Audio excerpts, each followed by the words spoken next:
Hello again, everybody. I'm Ernie Harwell, bringing you Washington Senators baseball. Here on APBA, you always have a front row seat.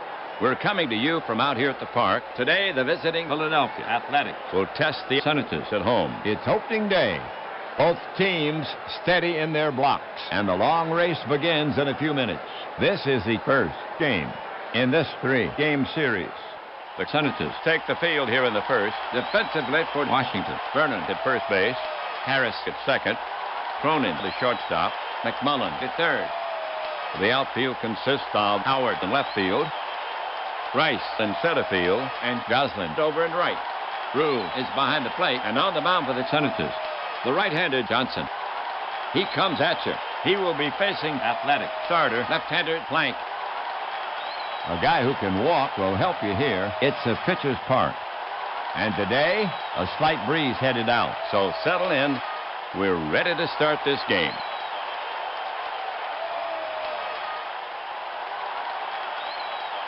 Juice to lead it off for the Athletics. A trusty bat. Juice waiting. Right-hander Johnson ready. The pitch is on the way. The heater, it's in there. Strike three, one down.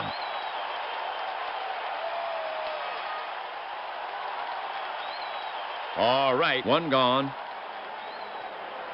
Now Bishop to face Johnson. A very steady hitter. Mack has a good eye. Bishop settles himself in the box. Rue sets up. Johnson winds and fires. Half swing, yes. Bishop went too far. Out on strikes. Two away.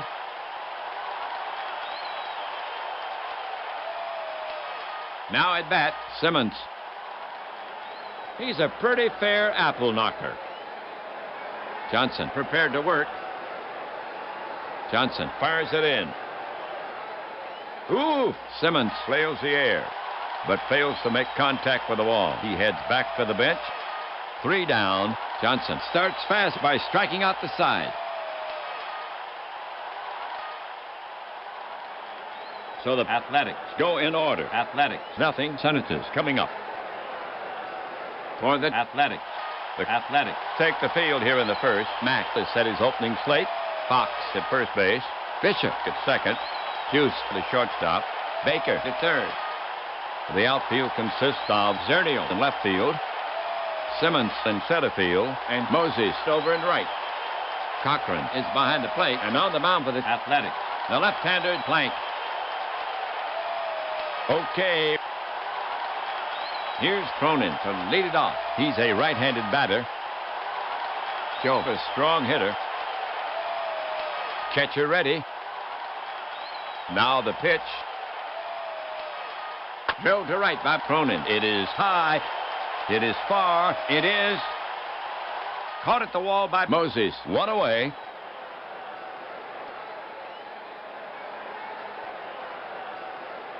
Here's left-handed Goslin to take his swings. Batting second. He gives any pitcher fits.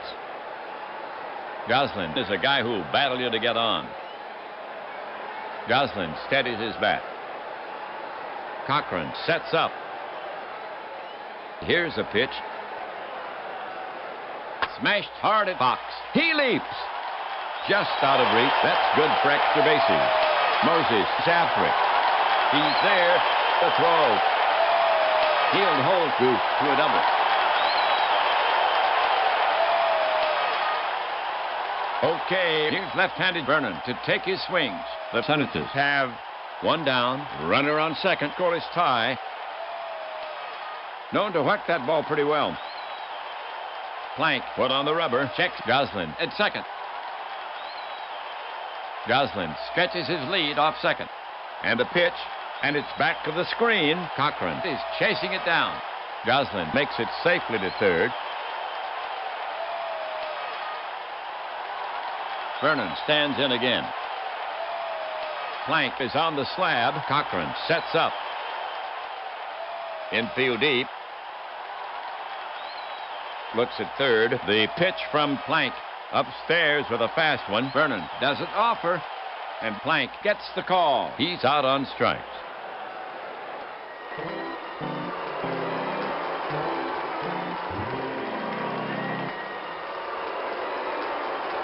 And Plank is pumped. 2 gone. And he gets a big strikeout with Goslin threatening on third.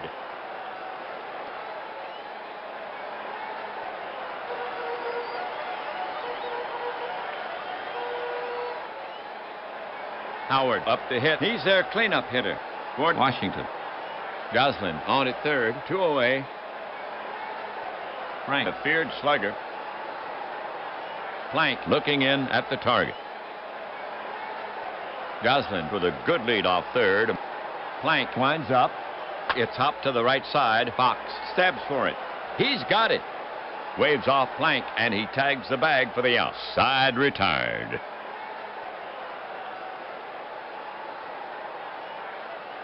For the Senators, no runs, 1 hit. They leave 1. They couldn't get the runner home. No score here after 1. The Athletics will have Fox, Cochran, and Zernial here in the second. Here's Fox to lead it off. Jimmy, a league-leading slugger. Fox waiting. Now Johnson ready. Here's a pitch from Johnson. Off-speed pitch, misses. Fox draws a walk. That was Fox's first walk of the season. Cochran is out to take his hacks. He hits from the left. Runner on first, no one out. He is dangerous. Good speed at first. Johnson looking in. Johnson kicks and delivers. Hit to dead left field. Howard is under it. And he pulls it in. And there's 1 away. And Fox returns to first. Next up, Philadelphia hitter Zernial. Gus, a feared slugger. Zernial waiting. Johnson will go to work on him. First baseman Vernon is on the bag. The pitch, this one is hit. It may carry. It's way back. Howard makes the catch at the track. That's out number 2. Fox is at second. He'll go back to first.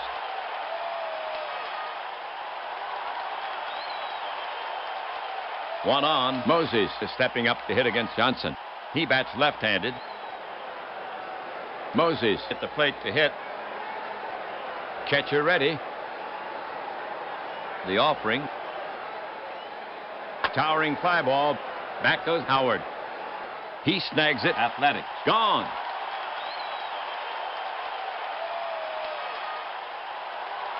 That'll do it for Philadelphia. Nothing across. 1 left. They failed to capitalize on the runner. No score. The bottom of the second inning coming up. McMullen, Rice, and Rule to bat next. Here's McMullen to lead it off. He's a right-handed batter. McMullen, a fair hitter. McMullen waiting. Now Plank ready. Plank fires it in. Swung on. A squibber in front of the plate. Plank is in. Picks it up. Spins, fires to first in time.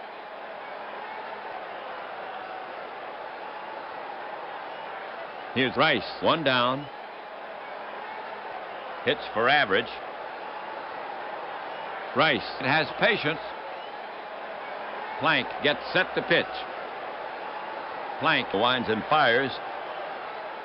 It's looped to right. Moses coming on, but he won't get it, and Rice is on at first.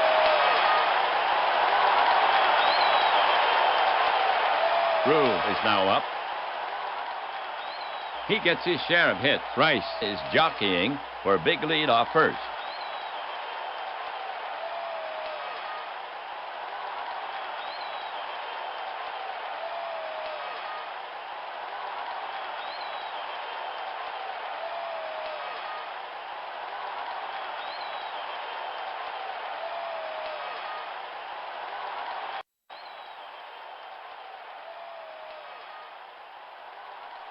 All right, I'm going to break in. Just because I'm getting some questions about this game, which is good. So this is APBA Baseball for Windows, as it says on the tin. This is based on the Master game. So whereas APBA Go is the basic game, this is the Master. I'll show you guys really quickly. Here's Eddie Plank's cards. So I mean, if you are a cards and dice player, a lot of people are doing now when they don't have room for the printed sets or whatever, you could actually use these in the cards and dice game. All right. Also, if you double click on any player, we'll look at Eddie Plank, and we can see his player card, quote unquote, and everything, all the ratings for the PC game. This came out in 1994, and yeah, I mean, if you look at it, I mean, it was really a long. There's no stat-based baseball sim that does what this does in terms of narration. So the Harwell narrator, and I've been scouring the internet for this article on how this was done. This isn't like a Microsoft narrator that we're used to now.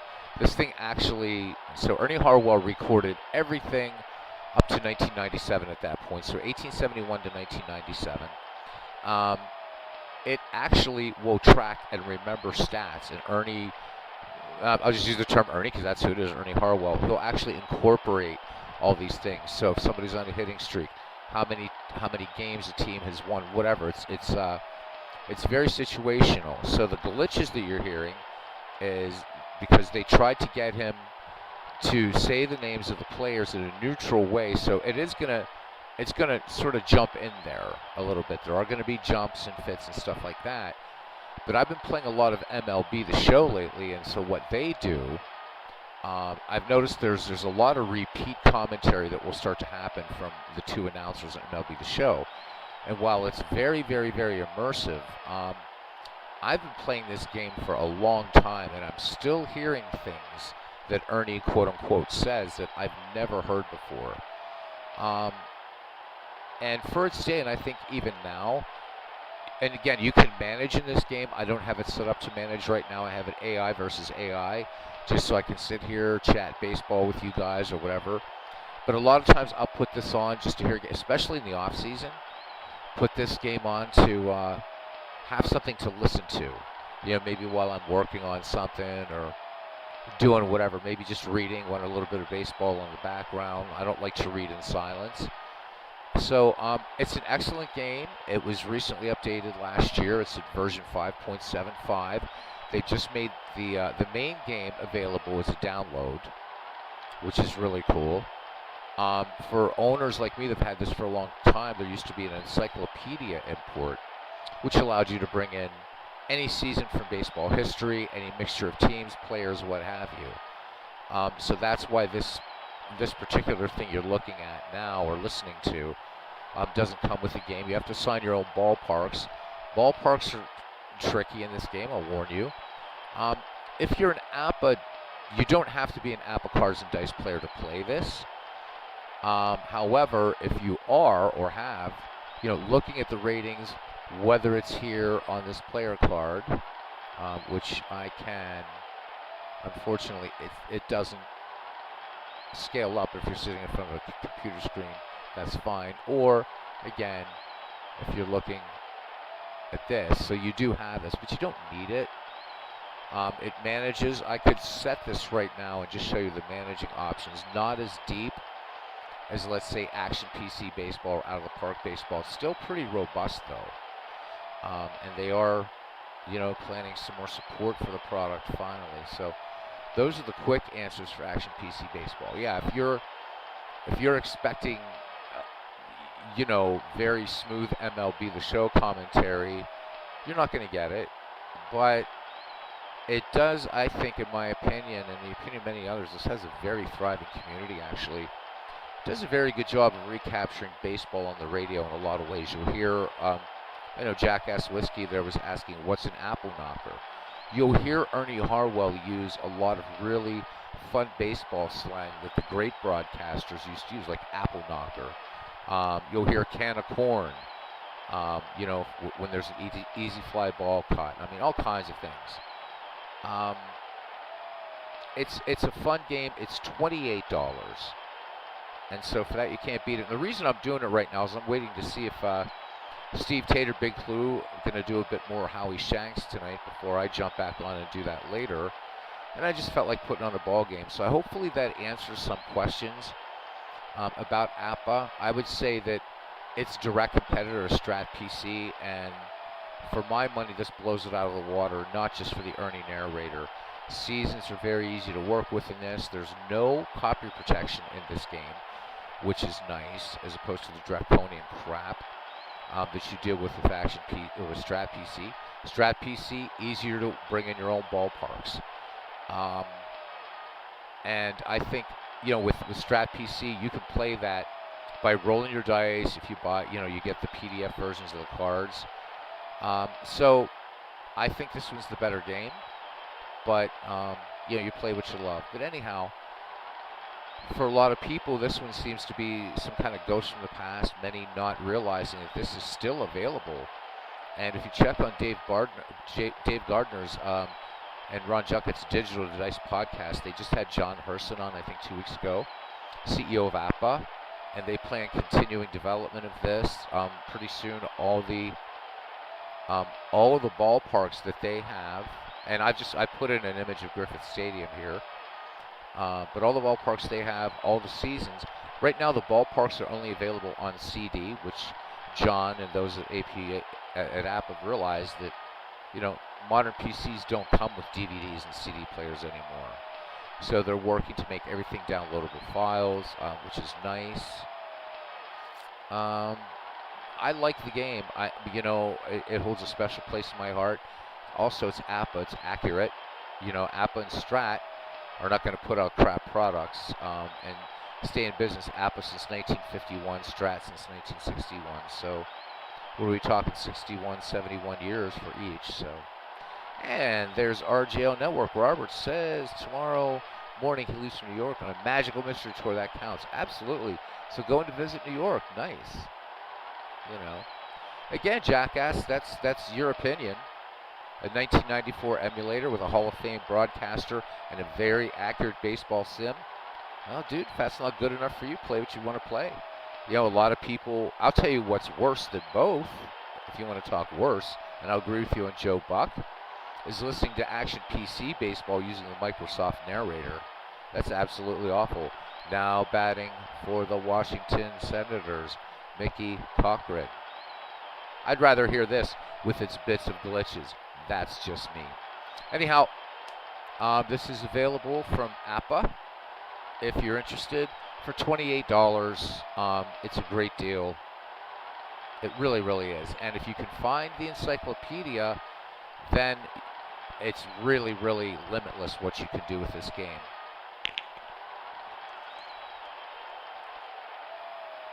So there we go.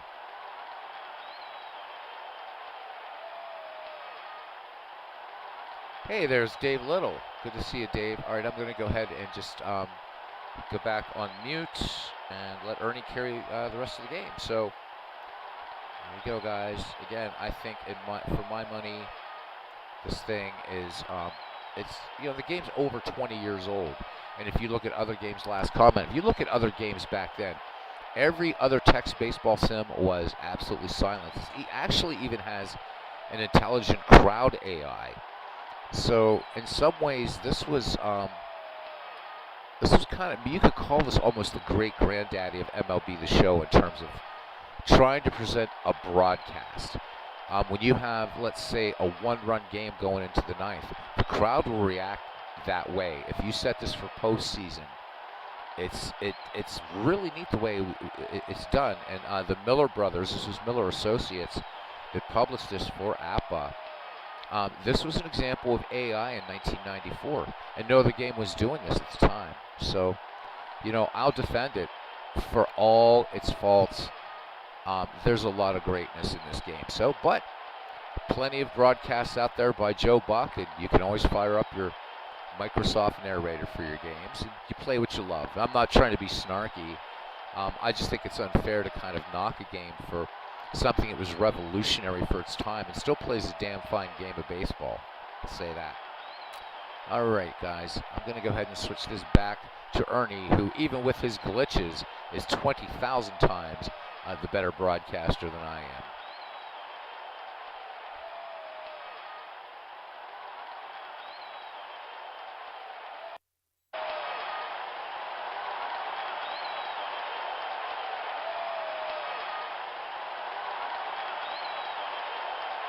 Cochran set. Rice is off and running. He delivers. Rule pokes it towards second, and it's on into right field. Bishop moved towards second base and let the ball get through. And Rice owns third easily, and Rule is on with a control single. Beautifully executed.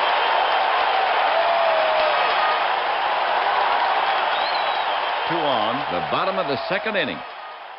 Next up, Harris. A trusty bat. Hard to strike out. Bucky ready. Plank climbs the mound, checks the runners. Infield back at double play depth. The runners take their lead. Here comes the pitch. It's a high fly to right. Moses going back. He waits on it and makes the catch, and he gets rid of it quickly. Rice is tagging. They're waving Rice in. Here comes the throw. And he's out on a close play. The coach was waving him on with 2 outs. He streaked down the line, and they finished his story at the front door. For the Senators, nothing across. They leave one, no score. The Athletics will get a try in the top of the third inning. The Athletics will have Baker, Plank, and Hughes here in the third. Baker leading it off. A force to be reckoned with. The slugger stands in. Pitcher Johnson set to go. Johnson winds up. Johnson fans him. One away.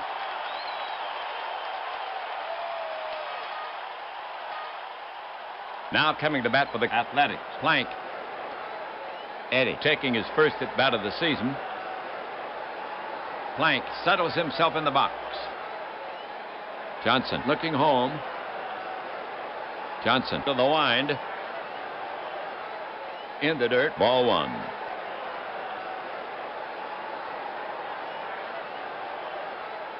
So Plank steps back in. Right-hander Johnson ready. The pitch. Right down the middle. Strike 3. 2 away for Johnson. That's already his 5th strikeout of the game. Athletic hitter Juice. Pitcher Johnson eyeing Juice. Now he's ready.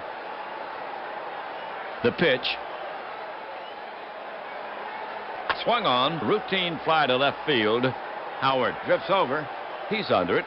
No trouble. And he covers it. 3 down.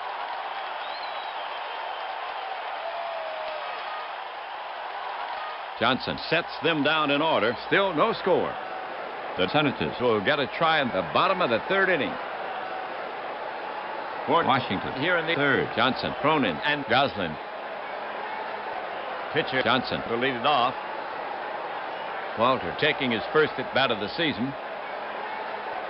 Cochran set. The pitch comes in. Wrapped back to the mound, and he spears it.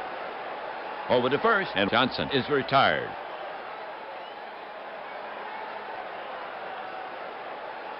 Cronin will bat next for Washington. A right-sider. Joe has a good eye. Now Plank ready. Plank into the wind. In the air to center. Simmons has it in his sights, and he tucks it away. 2 down.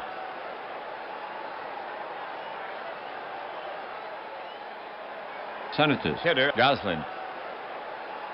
Goose steps up. Plank prepares to come home. The pitch.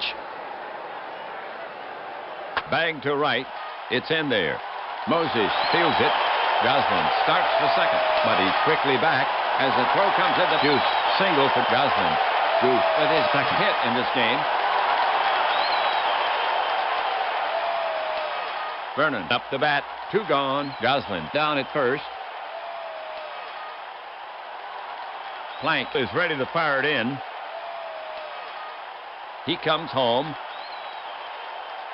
And it's bounced in the dirt. It gets away from Cochran. Goslin moves into scoring position. And they score that a wild pitch. Vernon ready to take on Plank again. Left-hander Plank ready. Goslin stretching his lead. Plank kicks and delivers. He pulled a string. Strike 3 call. That's 3 away.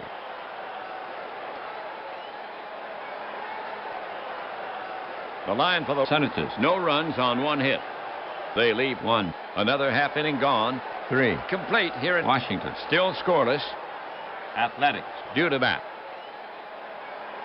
And here comes the artillery for Philadelphia. Bishop, Simmons, and Box. Here's Bishop to lead it off. Batter set. Rue crouched down now. The pitch. Slow bounder up the middle. Cronin is over. Good bounce. The throw to first. Bounces in the dirt. Vernon scoops it. And it pops out of his mitt. Bishop is safe at first. That should be an error on Cronin. And it is E6.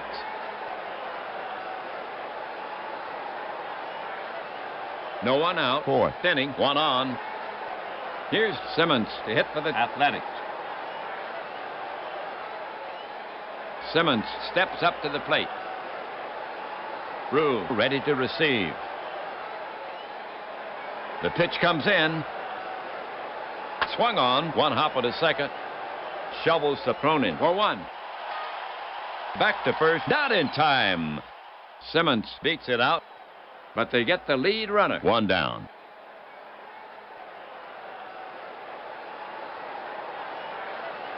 Well, 1 away. Simmons on first. We have Box to bat for the Athletics. Simmons is fast enough to be a factor here. Johnson looking in. The pitch. 1 hopper back to the mound. Johnson up with it. Throws to first in time for the out. Simmons moves to second on the play. 2 gone.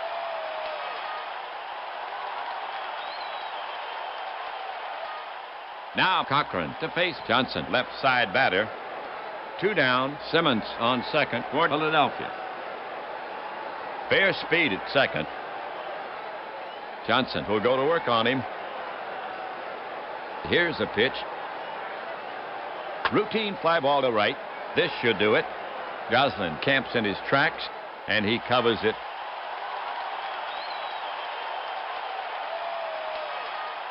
The half for the Athletics. No runs, no hits, 1 error. They leave 1. Still no score here after 3 1/2. For Washington, it'll be Howard, McMullen, and Rice. To get it going, Howard. Frank has a good eye. Howard now ready. Catcher ready. Plank comes to him. Outside, ball 4.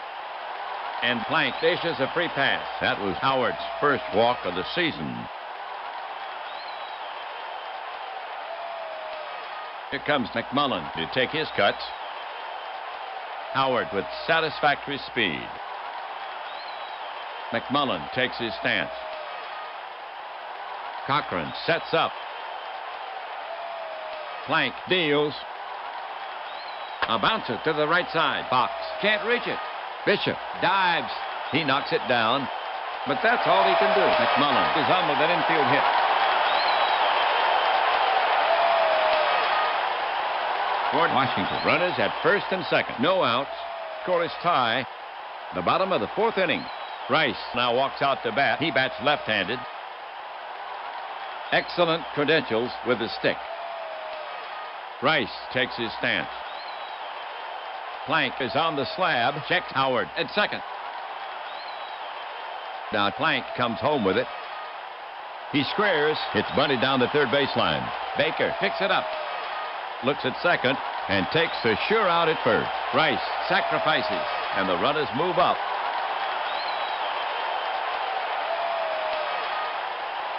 Okay, the Senators have two in scoring position. One out.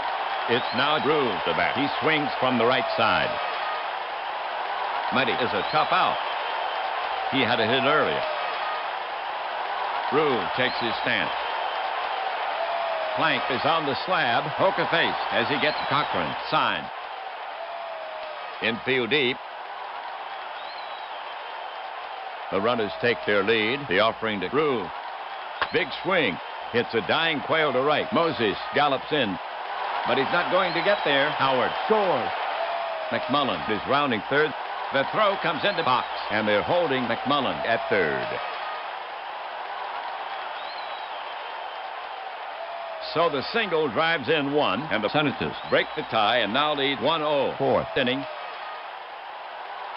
Senators with runners at the corners. One out. The bottom of the fourth inning. Here's Harris to hit for the Senators. Hard to strike out. The batter stands in. Plank prepared to work.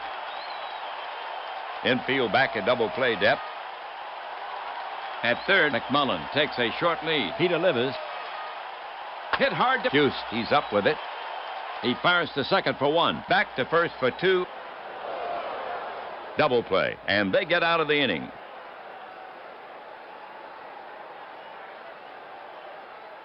That'll do it for Washington. A run on two. Hits. They leave one. They jump into the lead. We've played four. Senators with the edge. 1-0. For Philadelphia, it'll be Zernial, Moses, and Baker. Zernial leading off the fifth. The slugger stands in. Right-hander Johnson ready. He lets it go. Zernial nubs it toward the hole. Cronin ranges to his right. He dives. But it trickles through into left, and Zernial is aboard with a single for Philadelphia. The first hit in this game. The tying run is on.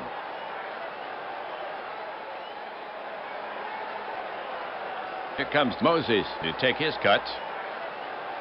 Moses 0 for 1. Zernial at first not known for his speed.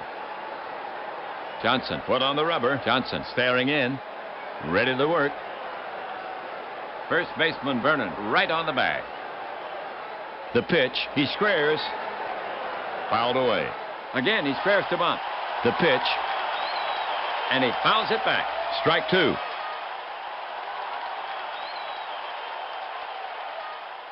Moses back in the box. Johnson put on the rubber. Checks the runner. The two-strike pitch.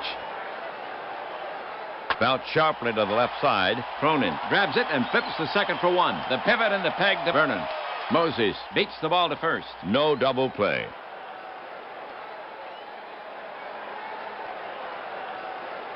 Next up, Philadelphia hitter Baker. Baker is 0 for 1. Real speed at first with Moses on. Johnson prepared to work. Throw to first.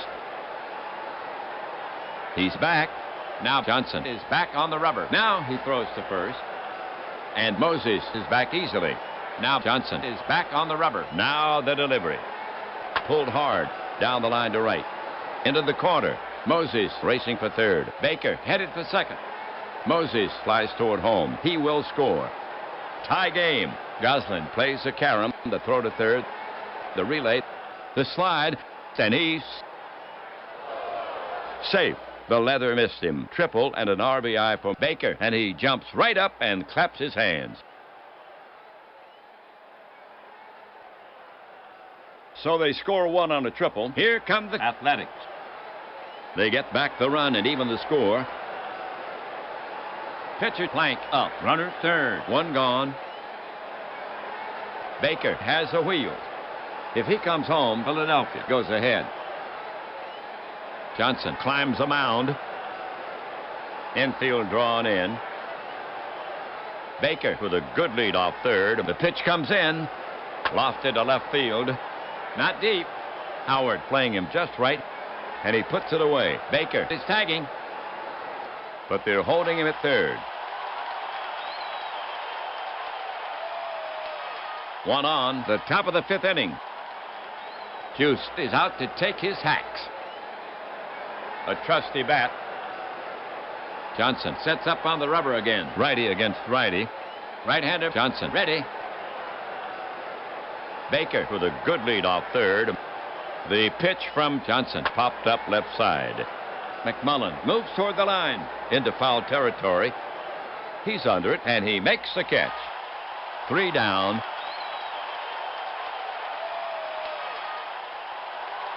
For the Athletics, a run on 2 hits. No errors. 1 left. They have tied this game. Scored 1-1 at the end of the 4.5. The Senators will have Johnson, Cronin, and Goslin here in the 5th. Leading off, Johnson. And the fans are giving him a hand.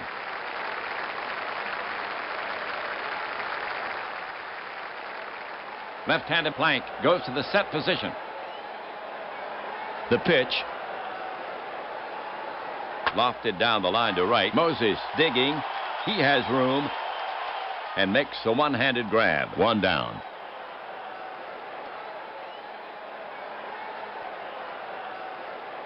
One gone.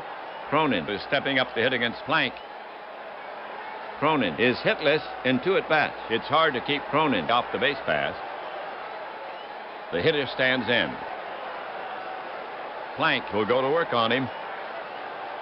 To the plate. Plank loses him, and he trots down to first. That was Cronin's first walk of the season. One gone, 5th inning, 1 on. Here's left-handed Goslin to take his swings, batting second. Goose is 2 for 2. Cronin will take a big lead. He has the speed. Plank on the rubber, checks Cronin on first. Cronin well off first. There goes Cronin. Plank deals. And Goslin bounces it to the left side. It scoots through the infield. Shortstop Juice was at second base, and the ball sneaked through the hole. Cronin moves easily to third, and Goslin is on with a controlled single. A textbook hit and run.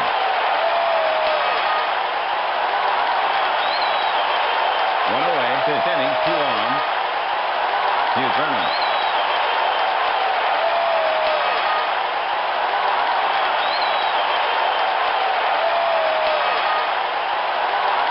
A bat to watch. Does not strike out often. Plank is on the slab. Checks the runners. First baseman box perched right in front of the bag. The runner's going. Strike. And Cronin is off the bag. Cochran fires down. And they've got him in a rundown. Baker runs him toward home. To Cochran. Back again. He dives back in. Baker tags him out. And Goslin moves down to second. So Vernon steps back in. Plank put on the rubber. Plank prepared to work. Goslin moves another step away from second. The pitch. Easy bounce at a Bishop. He scoops it. This should do it. Over to first. In time.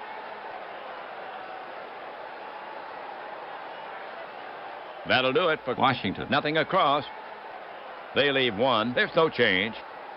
Scores 1 run apiece into 5. And here comes the artillery for Philadelphia. Bishop, Simmons, and Fox. Here's Bishop to start it off. Bishop, 0 for 2. Bishop steps up to the plate. Johnson is ready to fire it in. He delivers. He goes down on strikes. 1 down.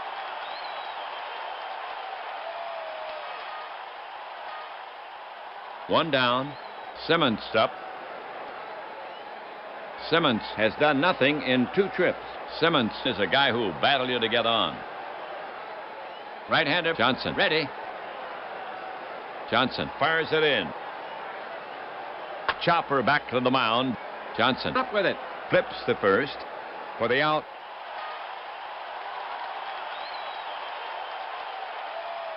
Next up, Philadelphia hitter Fox. He's a fair slugger. Fox has a walk in 2 trips. Johnson ready. The pitch. Swung on, hit to dead center field. Rice is right there. Waits. And pulls it down. Side retired.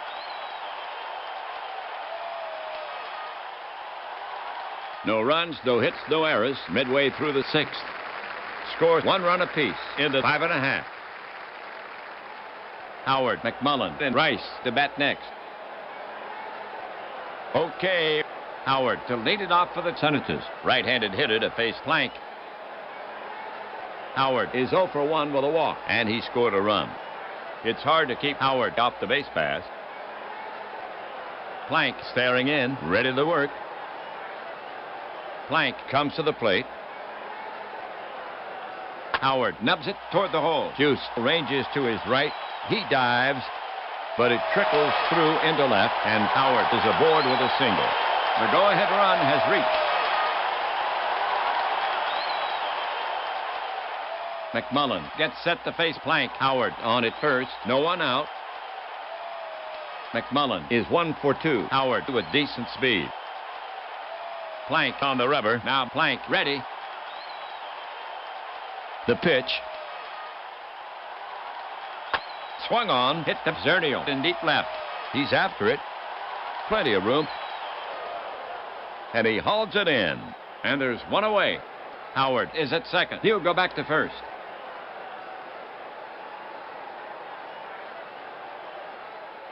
One on. Next to bat for Washington is a left-hand hitting Bryce. In this game, Bryce is 1 for 1, and he sacrificed once. Plank is on the slab. Eyes narrow as he peers in for the sign. Checks Howard on first. Plank now. Bryce pops it up behind the plate. Cochran moves under it, and he's got it. And that's the second out. 2 gone, 6th inning, 1 on. Rule to hit. Muddy has 2 safeties in 2 trips. Has a ribby. Plank poised. They're holding Howard. He lets one go. Hit to Zernial in deep left. He's chasing it down. He's at the warning track. And he makes the catch. And that retires the side. For the Senators, no runs on 1 hit. They couldn't get the runner past first. There's no change. Score even at 1. Cochran, Zernial, and Moses to bat next. Cochran will start the 7th. Mickey has done nothing in 2 trips. When the Athletics need a base runner, Cochran is the guy they want up there. Johnson looking home. Johnson winds up. High fly ball to center. Rice drifts back. He's at the warning track. Taps the glove and brings it down. 1 away.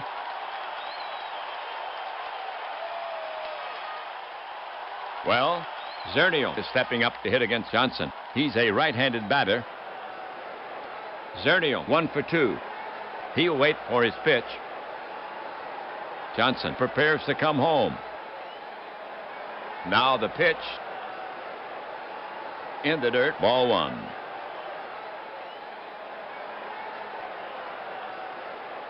Zernial back in the box. Now Johnson ready. He lets it go. Driven to right. This park should contain that one. It's playable. Goslin is there, and he covers it.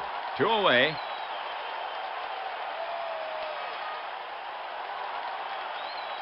Moses up. Johnson does not want to groove it to Moses. Wally is hitless in 2 at-bats. He scored once. Johnson gets set to pitch. The pitch. Long fly to center. This park should contain that one. Rice. He's going. He's going. He reaches out. He makes a catch. 3 down.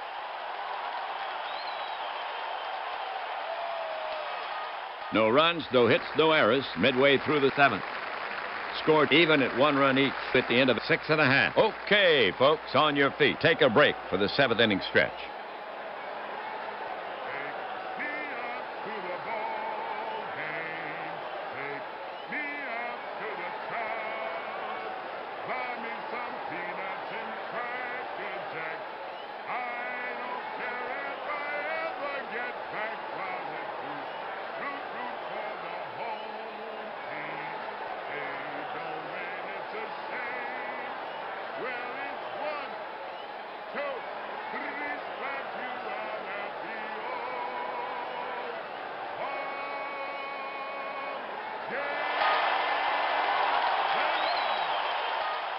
The Senators will have Harris, Johnson, and Cronin here in the 7th. Here's Harris to lead it off. Harris is hitless in 2 at-bats. Harris now ready. Cochran set. He cranks and fires. It's lifted high to shallow left. Zernial got a late start. Coming hard, coming hard. And he makes the catch. And there's 1 away.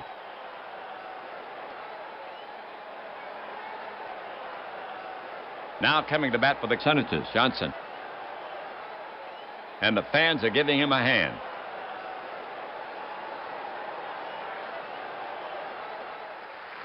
Johnson ready. Plank gets set to work on him. Plank winds and fires. Hit in the air to left field. Zernial waits. Taps the glove. And he covers it. And that's out number 2.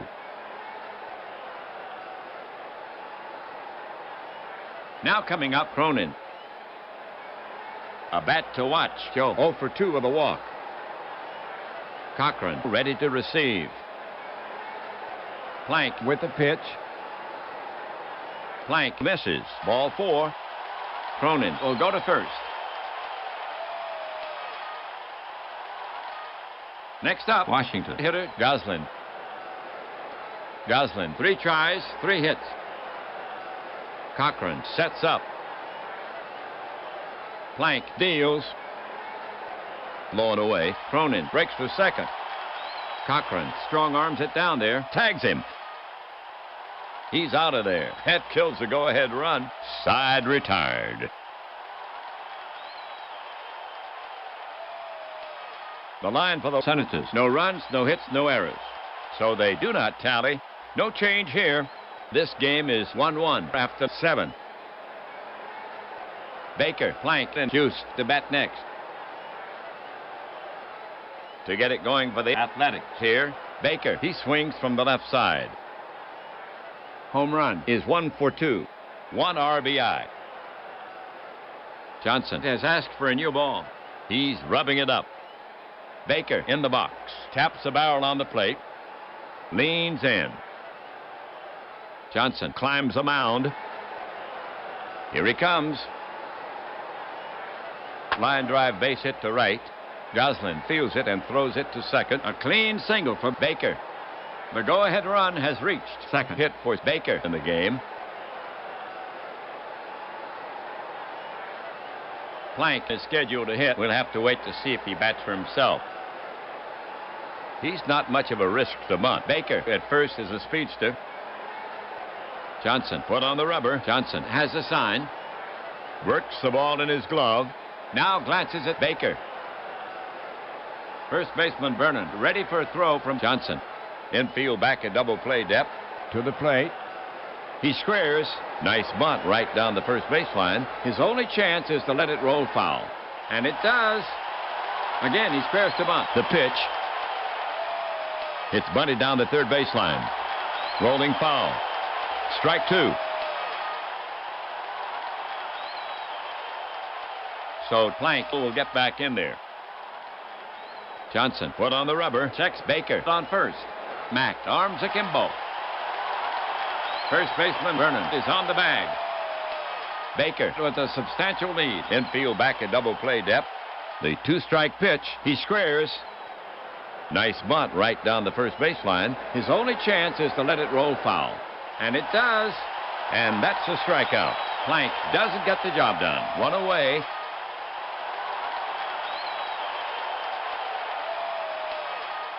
For Philadelphia. One down. Runner on first. Right-handed hitter Juice gets set to bat against Johnson. He's the top of the order. Juice is hitless in 3 at-bats. It's hard to keep Juice off the base pass. Juice grips his right shoulder, rubs up the bat handle. Johnson works the ball with his hand. Juice at the plate, works his hands on the bat handle, waits for the pitch. Johnson put on the rubber. Johnson staring in, ready to work. Baker, 2 full strides off first. A toss over to first. And Baker steps back to the bag. Now Johnson is back on the rubber. The pitch. He swings. But he held up. And it's ball 4. Eddie takes his base on the walk. And that's only the second walk issued by Johnson. That was Juice's first walk of the season. 1 gone, 8th inning, 2 on. Bishop, the hit. They'll have to work around Bishop's power. Max, 0 for 3. Bishop is struck out twice. Good speed at second. And that's the go-ahead run. Bishop. Johnson stretches his arms above his head. Does some landscaping on the mound. The batter stands in. Now, ready. Johnson put on the rubber. Jaw tightens as he gets a sign. The right-handed hitter, Simmons, on deck. Johnson prepares to come home. The runners take their lead. Now the delivery, just outside. And the steal is on. Baker breaks for third. Rue guns it down. And Baker is in there. The throw was high. For Baker, that's his first steal of the season. The go-ahead run is now on third.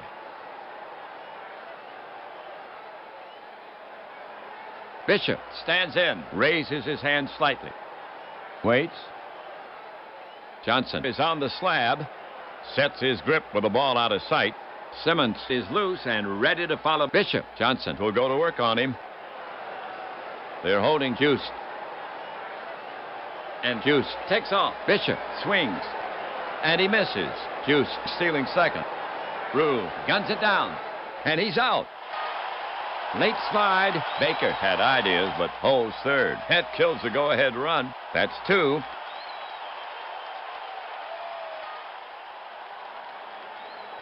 Bishop at the plate. Max has a look of determination on his face. Waits. Johnson put on the rubber. Rue crouched down now. Baker with a good lead off third. Johnson into his motion. Delivers. Bishop goes down swinging. Then Baker is stranded. That's the third out. Bishop is now struck out 3 times.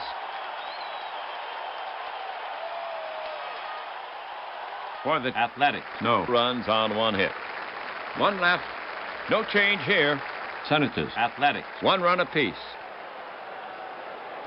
Here come the big guns for the Senators. Goslin, Vernon, and Howard.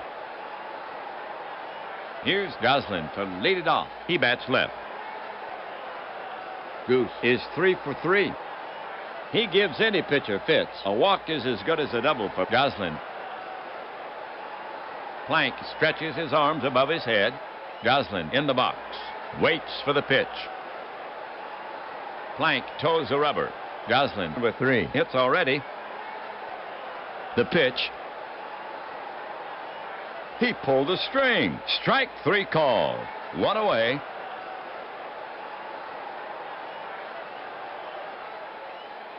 All right. Vernon gets set to face Plank. Batting left.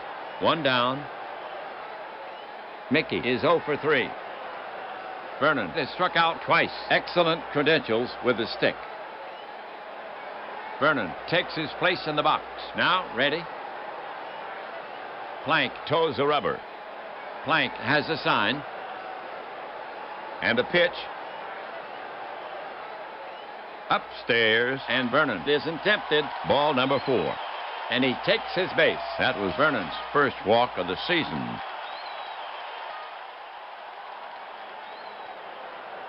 Here's the situation. Right-handed batter Howard steps up to face Plank for Washington. 1 out. Vernon on first. Score tied. Frank has a hit and a walk in 3 trips. And he scored once. Howard has pop in that bat. Real speed at first with Vernon on. He's the potential go-ahead run. Howard still not in the box. Plank stretches his arms above his head. Howard steps up to the plate. Waits for the pitch. Plank on the rubber. Pitcher Plank eyeing Howard. Now he's ready. First baseman box perched right in front of the bag. And the pitch grounded to Hust. Flips the pitcher at second. They get him. Over to first. Oh, double play for the 3rd out.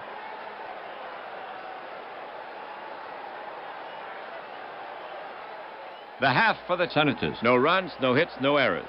Another half inning gone. Scores even at 1 run each into 8. The Athletics now send up the heart of their order to face Johnson, Simmons, Fox, and Cochran. Simmons will start it off here in the 9th. Bats right. A hero in the bleachers. Simmons 0 for 3. Johnson shakes out his arms. Johnson works the ball with his hand. Simmons steps up to the plate, lowers the brim of his cap. Now ready. Johnson is on the slab. Catcher ready. The pitch to Simmons. Taken for a strike. Simmons goes down looking. He stood there like the house by the side of the road and watched it go by. 1 down.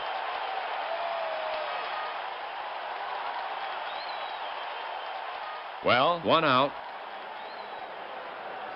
It's now Fox, the bat. He swings from the right side. He's their cleanup hitter. Fox 0 for 2 with a walk. Carries a monster bat. Fox has good speed with his power. Batter in the box, taps the barrel on the plate. Now ready. Johnson sets up on the rubber again. Righty against righty. Johnson poised. He brings it home. Swung on and missed. Strike 1.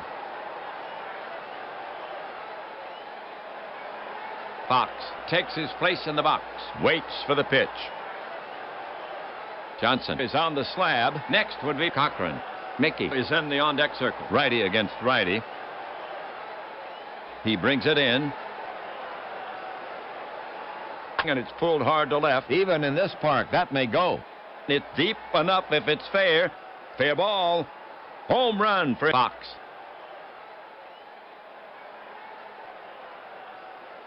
Fox will touch them all. And he's sure taking his time.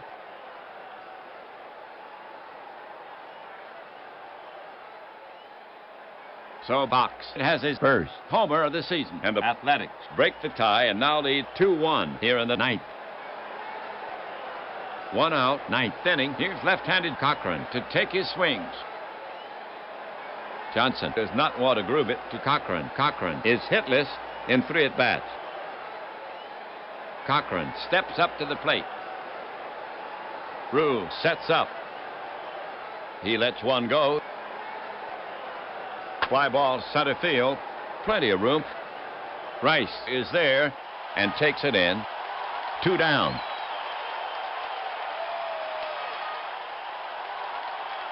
Two outs. Ninth inning. Philadelphia now sends Zernio to bat from the right.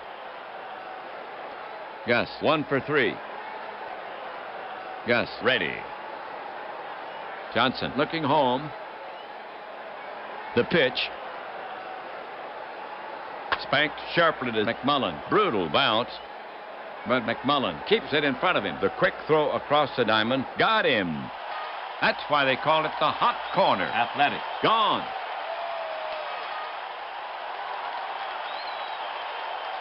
For the Athletics, 1 run on 1 hit. And they break the tie in regulation. The score now stands 2-1. Senators trail. McMullen, Rice, and Rue to bat next. Here's McMullen to start it off.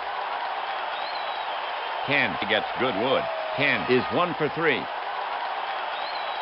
Plank bends for the rosin bag. McMullen in the batter's box. Waits. Plank put on the rubber. Rice waves a weighted bat on deck. Lefty against righty. The pitch. Fastball. It's a nubber to the left of the mound. Juice charges. Picks up the ball barehanded. Then he gets him for the first out.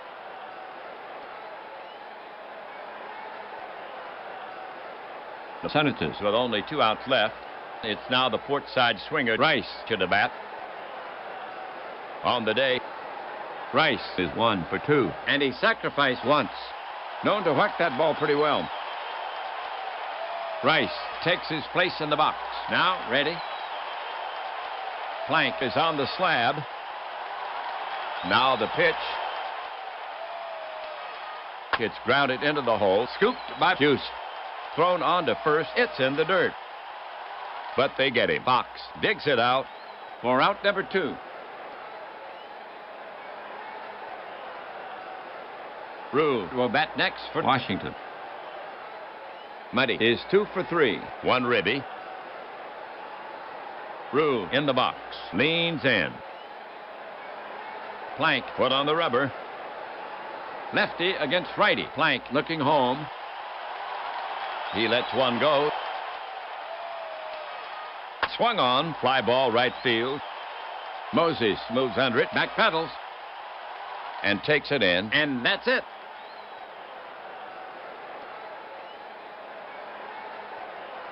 The Senators fall. They have lost this game.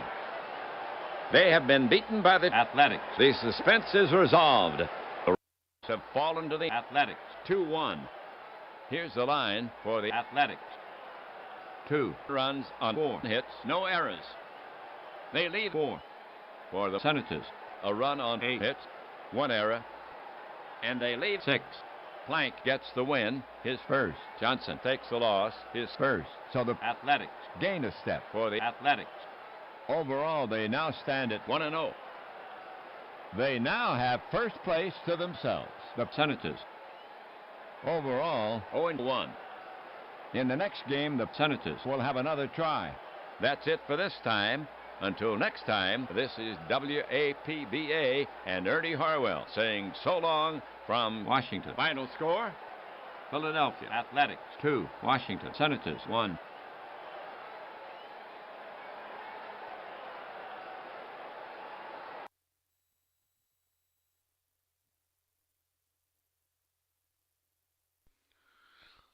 All right. That was a bit of fun. So yeah, I'm still putting in ballparks for all these teams, but this is a really neat one, I think. So instead of like the usual where you have the 30 franchises or what have you, where like so in the Baltimore Orioles you'll have the St. Louis Browns and Baltimore Orioles, or for an athletics all-time great team you'll have Oakland, Kansas City, and Philadelphia. This one splits them up, which is really nice. So normally, let's say in out-of-the-park baseball, if you're playing the Minnesota Twins, you're going to have a Washington Senators on there, the first Washington Senators. This one, the Twins have their own all-time great file. The Senators have their own. The Browns have their own, so on and so forth, which I really like. But anyhow, we'll move on to Action PC Baseball. I don't know if MV is still here. Okay, so did you post that or something, MV? Because we'll just move right on to that. Okay, is that your manager file? Let me look on Discord and see what you've done here, my lad. Yes, you have. All right, good.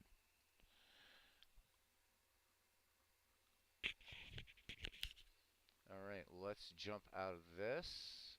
Well, actually, first I'm going to download. Hopefully everybody's doing well today. I do hope. All right, let's bring in this manager file. Download it. I'll import it, MV, and then we'll do a game. We will do a game. All right, close and open.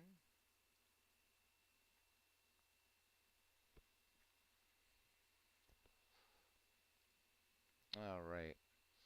So one of the nice things, of course, is you can play, and this is nothing new with any sort of baseball game, but this has a really nice, easy file transfer system. So what MV just did is he uploaded his manager file, which we're going to be doing in Ned McGreevy 2.0 as opposed to having everybody send screenshots and then me having to replicate them or whatever. I mean, that worked when we just had one broadcast, but now that we have three, we need a way to be able to share these files. So for anybody, if you're playing by an asynchronous league like this, what you want to do then is you go to your import, and you can just import games. So let's say you played a series of games, and you want to then forward those. Actually, you go to export first, and you'd export games, right? You can also zip up league files if you want, but we're just doing it by box score since we're not changing the league up every time. So here I can import then any games that might have been played earlier today. I can also import managers. So what MV has done is created a manager file for Manchester. So I'm just going to click this, and there it is. And I click OK, and it's that easy. All right, so I got to finish April. It looks like I get to start with May. So I should probably change the tin or what's written on the tin there. I don't feel like starting a new broadcast. All right, so we have Manchester Badlands. Manchester playing 9-9 right now.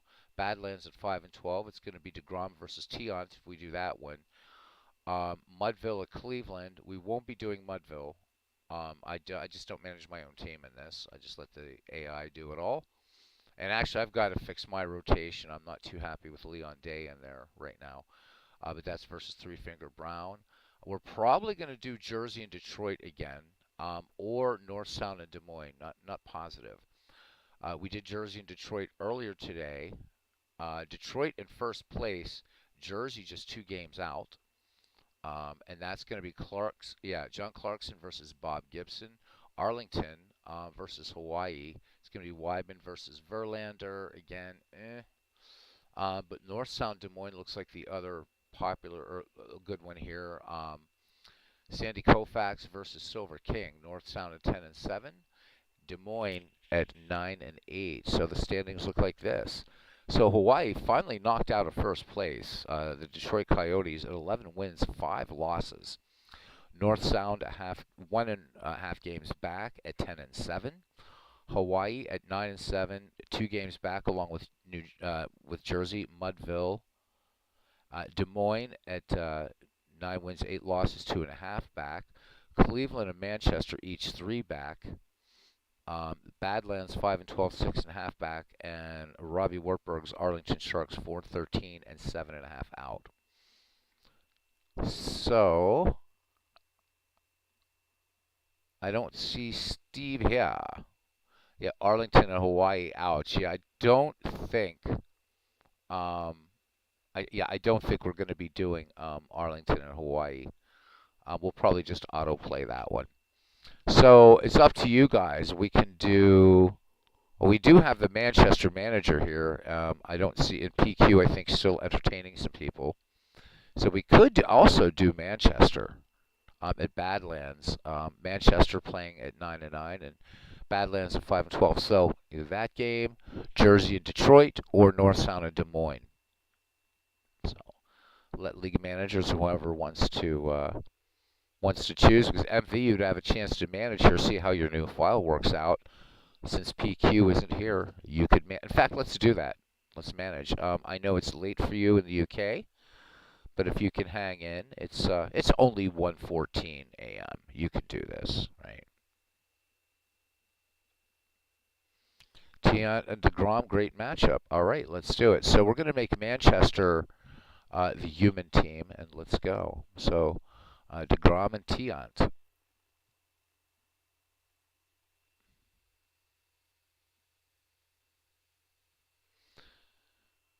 All right, all right, all right.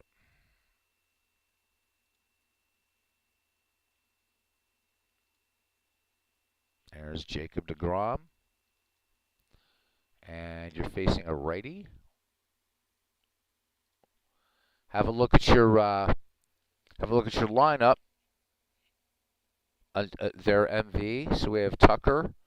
You said Stahl was injured. Stahl seems to be in the lineup. So, and I definitely imported the proper file. Chick Stahl's in there,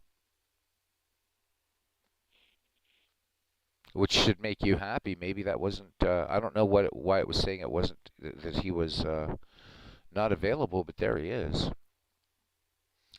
Seeing here that Manchester's on a 3-game losing streak, so that's gotta hurt. So MV, if you want to make any changes now to your lineup, let's do it. We have Tommy Tucker, Chick Stahl, Ted Williams, Josh Gibson, Mike Schmidt, Elmer Smith, Joe Morgan, Mickey Mantle, A-Rod, and DeGrom.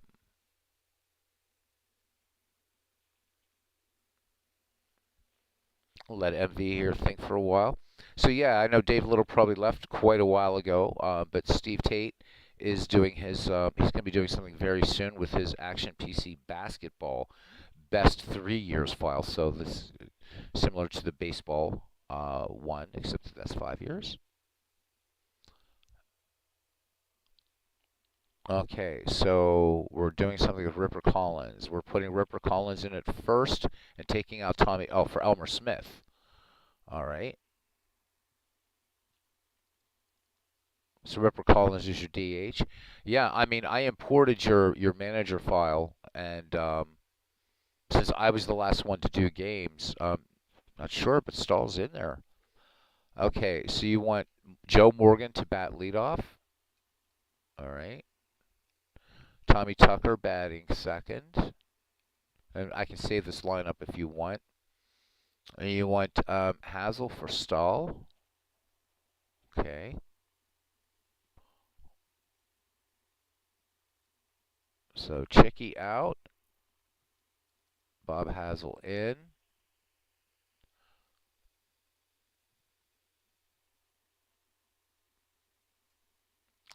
And then I'll save this lineup as second versus right, I guess. Or we can just do first versus right, see how it works. Because when you get the game back, you can always switch it up around again. So, any other changes, my friend? My voice has to be jarring after listening to Ernie Harwell. All right, I'll go ahead and save this one as 1V right. All right, let's get to the ballpark. And I'm not using the same ballparks as Steve as far as images, but that's all right. Yep, first versus right, it's saved.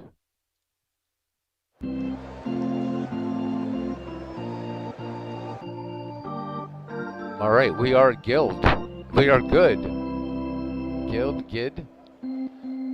It's the Welsh coming out in UMP.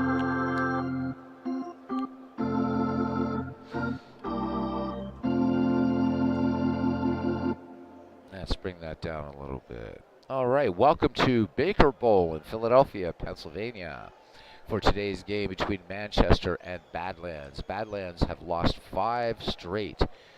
Jacob DeGrom will start for Manchester Red Bolts. He's made 4 starts in the year, and he's 1-2 with an earned run average of 7.84.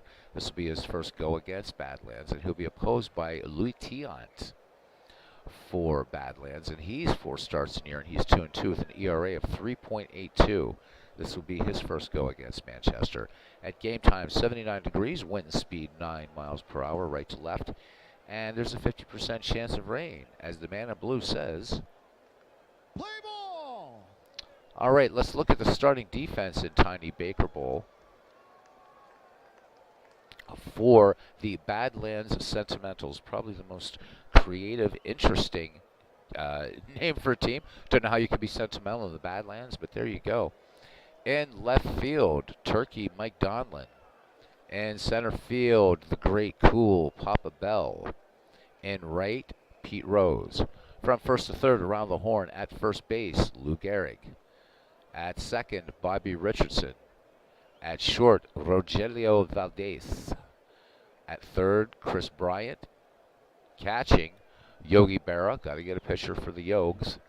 And Luis Tiant pitching. Tiant on the year, 3.82 under an average, 2 wins, 2 losses, 35 and 1/3 innings pitched for him. 11 walks, 27 strikeouts, a whip of 1.160, and the league hitting .227 against Tiant. Leading it off here, little Joe Morgan. Morgan hitting .229 with a home run and 5 runs batted in for the Red Bolts, and we're ready to get underway. The 1-2 pitch coming from Tiant. Curveball, and Joe Morgan called strike 3. So 1 up, 1 down. Tiant hanging up a K here. Striding to the plate now, first baseman Tommy Tucker. Doing pretty well for Manchester this year so far, hitting .347 with 4 runs batted in. Tiant has the sign from Yogi. Here's the wind and full count. Curveball. This one slapped to second. Bobby Richardson on to Lou Gehrig for the 4-3 putout. 2 quick outs here in the first. Tiny Baker Bowl here. Many dead ball parks were huge affairs. This one tiny, tiny, tiny. And it's good to note the Phillies use Lifebuoy, by the way. Nice advertising out there in right field. The Splendid Splinter, and yes, you will notice, MV, I changed the team colors just a little bit for me because the red and black just wasn't working. So I hope you don't mind. It won't be that in your game or Steve's, but I like to be able to see these a little bit more easily. All right, Williams hitting .333 with 2 dingers, 21 runs batted in, 2 away. Tiant deals, count even on Williams. Fastball, this one sent to right, this one high, this one deep, and you can kiss it goodbye. So on a 2-2 fastball, Ted Williams goes yard. This one, again, tiny ballpark, just 294 feet, but it's going to read like a 500-footer tomorrow in the Manchester news rags, and it's 1-0. Doesn't get any easier now. This is a really, really powerful lineup. Josh Gibson, a name that should be known by everybody in this broadcast, hitting .313, 5 home runs, 17 runs batted in as Bears Den joins us here at Baker Bowl in Philadelphia. As Big Clue makes a stunning prediction and says that someone is going to snap the losing streak today. Absolutely. That's how Teddy plays the game. Bears Den says, hey, the funniest ad in right, the Phillies use Lifebuoy, but they still stink. Reply is needed. Well played, well played.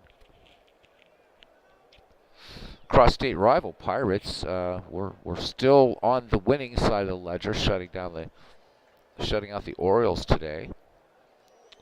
All right, so Josh ready to go. Tiant with the delivery, 2-1 curveball, and Josh Gibson sends this one deep to left, back, and this one out of the park. And the Red Bolts coming out swinging the lumber. That one 353 feet by the great Josh Gibson.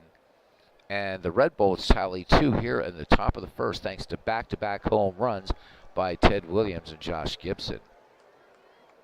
Louis Tiant looking a little frustrated there, picking up the rosin bag, tossing it down as he walks around the mound, a little perambulation, if you will, as third baseman Mike Schmidt steps in. Schmidt with 5 home runs, 16 runs batted in. He's hitting at a .271 clip. Schmidt Schmidt in the box. Tion back on the hill. Peers in, has the sign from Yogi Berra. Toes the rubber and deals. Here is the 2-2 fastball. And Schmidt swings through that one for strike 3. Second strikeout for Louis Tion. However, 2 runs, 2 hits, no errors. We've played a half inning. It's the Red Bolts 2 and the Badlands Sentimentals coming to bat. Looking at the starting defense now for Manchester from left to right. In the left pasture, it is Ted Williams, Teddy Ballgame. In center, the Commerce Comet, Mickey Mantle. In right field, Bob Hazel, or Hazel, I'm going to call him Hazel. From first to third, around the horn at first base, Tommy Tucker. At second, Joe Morgan. At shortstop, Alex Rodriguez. At third, Michael Jack Schmidt. You got to say the middle name at least once. Josh Gibson behind the plate, and Jacob deGrom on the mound. The numbers from deGrom looking like this so far, not so good. A 7.84 earned run average. 1 win, 2 losses in the season. He's worked 20 2/3. Walked 5 and struck out 21. A whip, a rather lofty 1.887. And the league hitting .358 against deGrom. So manager MV hoping that deGrom can get it settled down in this game, enjoying 2 runs on the board before having thrown a pitch. Cool Papa Bell. All kinds of great stories about Cool Papa. Legendary speed. It was once said that Cool Papa Bell hit a ball right up the middle and was called out when he was sliding into second, and the ball hit him in the ass. So there you are. Cool Papa Bell. He is hitting .250, 6 runs batted in. And deGrom ready to deal now to the Negro League legend. The 2-0 pitch, fastball, and Cool Papa sends this to right field. Easily is going to make 2. He's going for 3. Mantle, the strong throw to third. The tag by Schmidt, not in time. And Cool Papa Bell will lead off the bottom of the first with a triple. And now here's Pete Rose, baseball's all-time hits leader. Rose on the season hitting .338. He has a home run and 5 runs batted in. So the Sentimentals threatening here in the first. deGrom sets and fires to Pete Rose. The 3-2 fastball. Rose swings, chopper to short. A-Rod up with it. He'll go to first to Tucker to retire Rose. And in to score is Cool Papa Bell. And Badlands cutting this lead. Now it is 2-1. Here is the Iron Horse, Luke Gehrig. Gehrig hitting .309, 4 home runs, 18 runs batted in. So dangerous bats up all down the line here. These teams, at least on paper, pretty evenly matched, but the standings and the won-loss records telling a bit otherwise. Sentimentals playing a rather subpar at this point. The Iron Horse ready to go now. deGrom deals the 2-1 fastball. Come back to the mound. deGrom off the hill to his right. The strong throw across to Tommy Tucker to retire the Iron Horse. 2 away here in the bottom of the first. And here's Aaron Judge DHing. So Aaron Judge hitting .246, 3 dingers, 9 ribbies for him.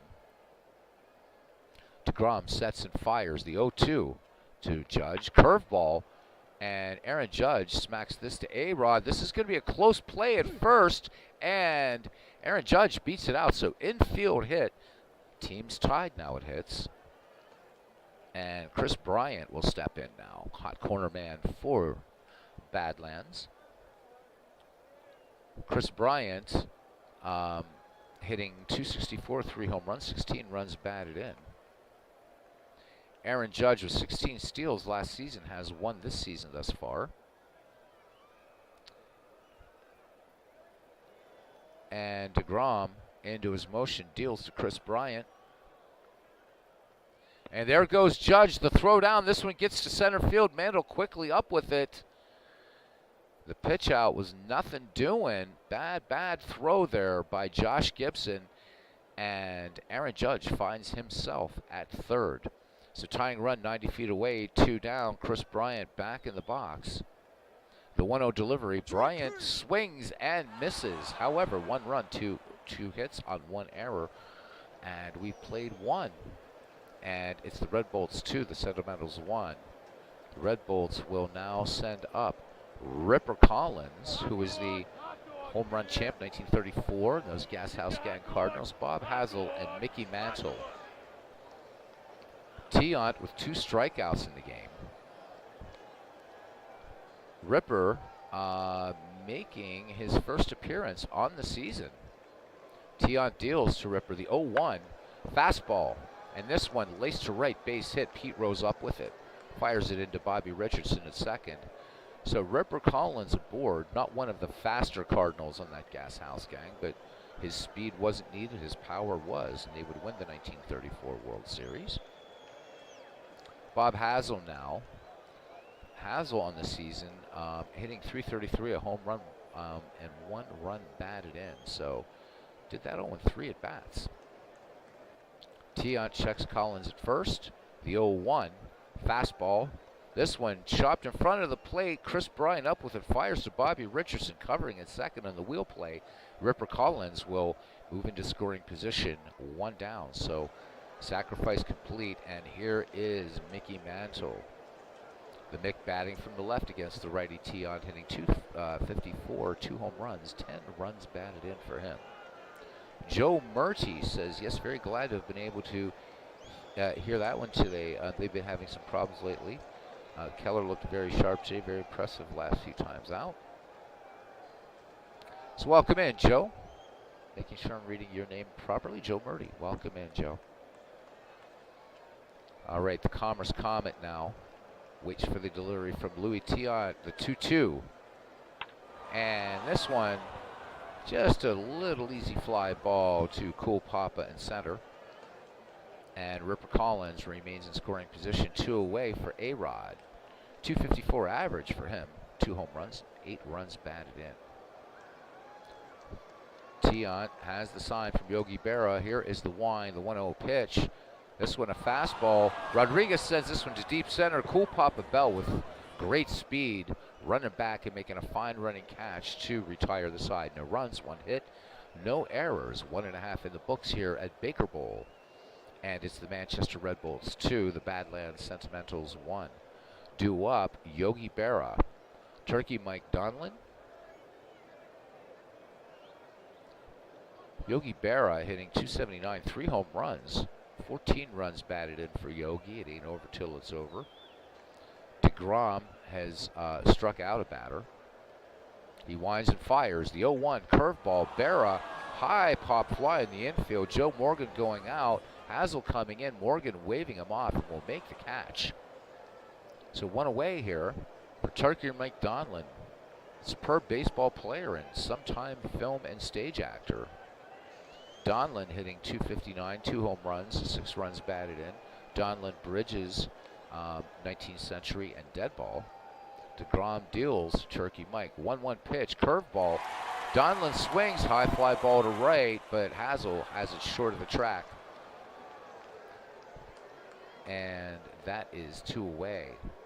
Rogelio Valdez from the Negro Leagues hitting .262 with 4 runs batted in.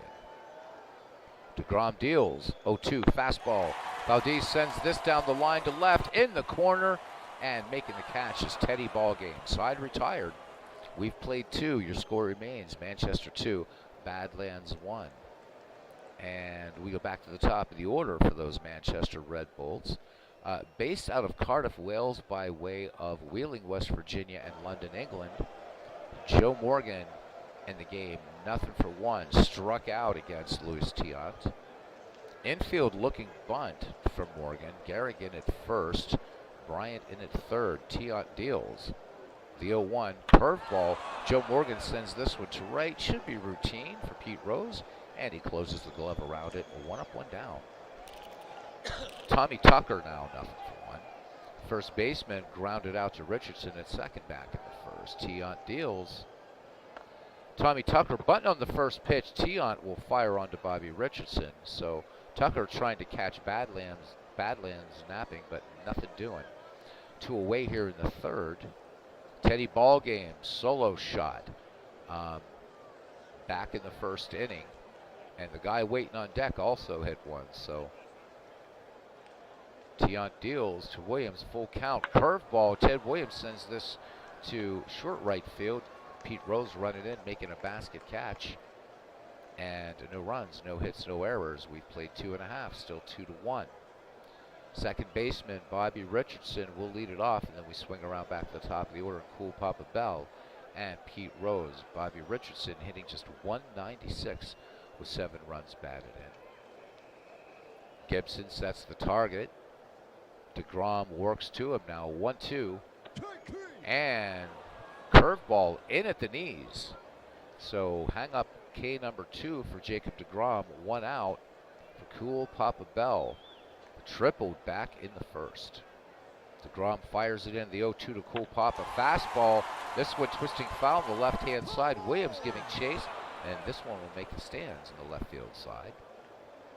Bell back in there. The 0-2 delivery from Jacob DeGrom. Fastball.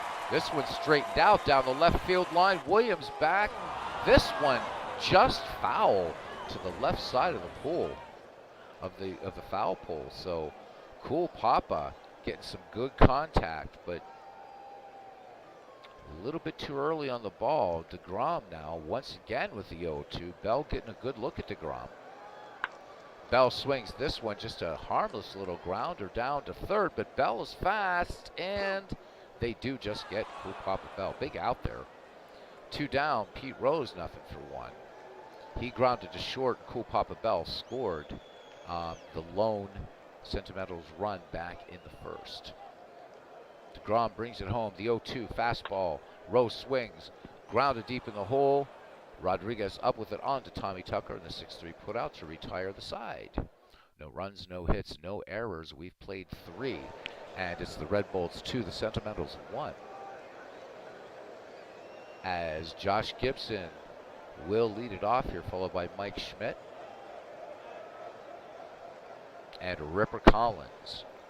And we'll show off some of these cards just randomly. There is Josh Gibson. These cards, again, created by Steve Tate, and I don't think that we can say this too much in any of our broadcasts, that Steve did an absolutely brilliant job with these.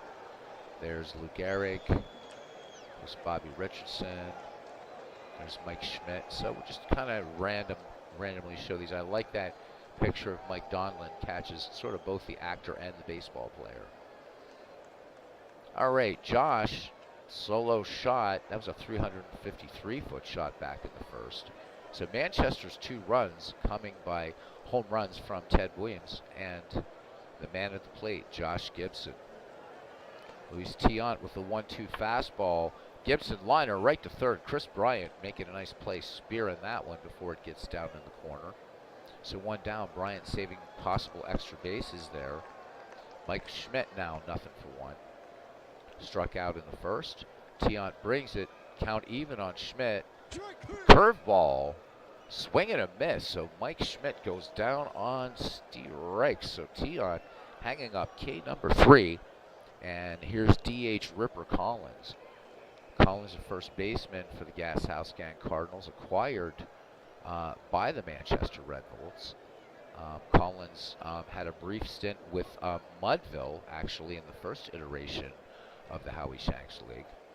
So single to right back in the second. Ripper Collins, we'll get a good look at Ripper. There he is.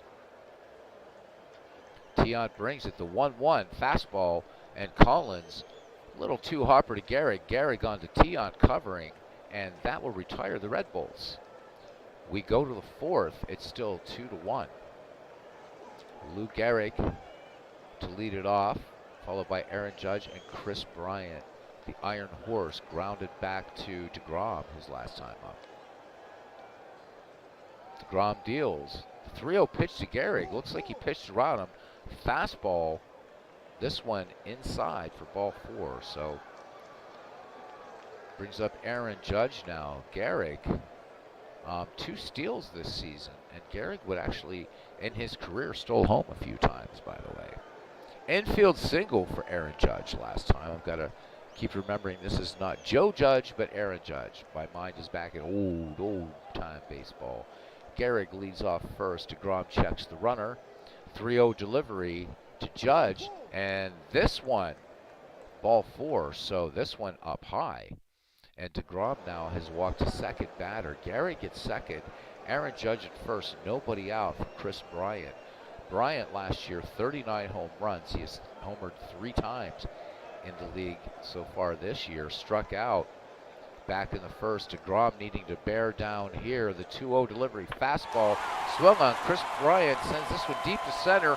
Mantl's not going to get this one. Chris Bryant jacks it to dead center and tiny Baker ball. And just like that, Badlands jump ahead, and it's 4-2. That one 377 feet out in that weird little cutaway that you see in center field in Baker Bowl. Sort of reminiscent, kind of a small version, if you will, of Polo Grounds outfield configuration. So it's a whole new ball game now. Red Bolts finding themselves down 2 runs, but now just entering the middle innings. Yogi Berra, nothing for 1. Pop to second. As DeGrom brings it, the 2-1. Fastball swung on by Yogi Berra. Great diving play by Joe Morgan. What a play. So that's the first out of the inning, and a big one it was. Joe Morgan showing that Hall of Fame greatness, and here is Turkey Mike Donlin, the left fielder, nothing for 1. DeGrom brings it home. Count even on Donlin. Curveball.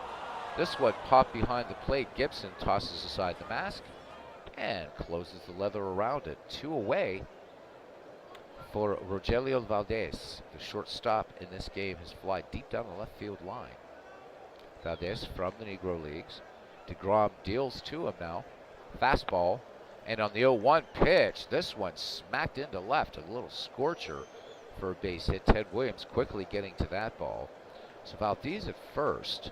And he has speed, 44 steals last season, and 1 thus far now. Bobby Richardson, nothing for 1, struck out against Jacob DeGrom. 2 away here, bottom of the 4th, 3 in for the Badlands as DeGrom deals. And there goes the runner, and Valdez is caught stealing. So the caught stealing ends the inning. However, not before 3 runs, 2 hits, and no errors. 4 in the books. The Badlands 4 and Manchester 2. So manager MV beginning to nervously pace the dugout as Bob Hazel will lead it off, followed by Mickey Mantle and A-Rod. So power deep in this lineup here for the Manchester Red Bolts. Hazel probably deserves to be, but when you have Mickey Mantle in the 8th slot and A-Rod in the 9th, you got some power in your team. So Hazel bunted out to third on a sacrifice, sending Ripper Collins to second. Tion has struck out 3, and this time it's a walk. First free pass issued by Louis Tion. So that one missing inside, ball 4. As Bob Hazel occupies first base. No speed whatsoever. Big clue. A little razzle-dazzle from Hazel, perhaps. All right. So now big clue, sort of channeling his inner William Blake, indeed. That one, my friend, almost worthy of Blake's great The Four Zoas. There we go. William Blake not mentioned too many times, I think, on in a YouTube sports gaming community, but there you have it. Thanks to Big Clue inspiring me. Back to action here now.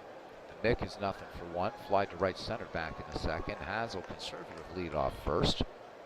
Tion not really paying attention to him. The 1-1 to the Mick. Fastball. Fly ball to center field. Cool Papa Bell has it in the sights. Brings it down. So 1 away. As MV says, let's go Bolts. And so excited that he has his caps lock on. Awesome. Love it, love it, love it. A-Rod, nothing for 1. Fly to deep center. 1 away. Tion brings it home. 1-1 fastball. Cut on, line to left. And great play out there by Mike Donlin. It looked like that was almost trapped, but the ump rules that it was a catch. So 2 away, Hazel remains at first. And we're back at the top of the order again, and Joe Morgan. This is one of MV's favorite players, the manager acquiring him from the Cincinnati Reds. Played well for him in Howie Shanks version 1.0 that was aborted rather quickly in terms of live play. And manager MV able to acquire Joe Morgan once again. Tion deals. Here's the 2-1 pitch. Fastball. Morgan swings on this one. This one fouled on the left-hand side. And out of play. Count even on Joe Morgan. Tion sets and delivers. Fastball. Morgan sends this one to center. Cool Papa Bell ranging in and making the catch. So no runs, no hits, no errors. We go to the bottom of the 5th inning. And the Sentimentals 4-2 over the Red Bulls. World's Worst Gamer says away older Luis Tion just won his start for the Gold Coast Suns, defeating the previously undefeated West Palm Beach Tropics in his 1989-1990 Senior Professional Association replay. World's Worst Gamer's doing that on Action PC Baseball.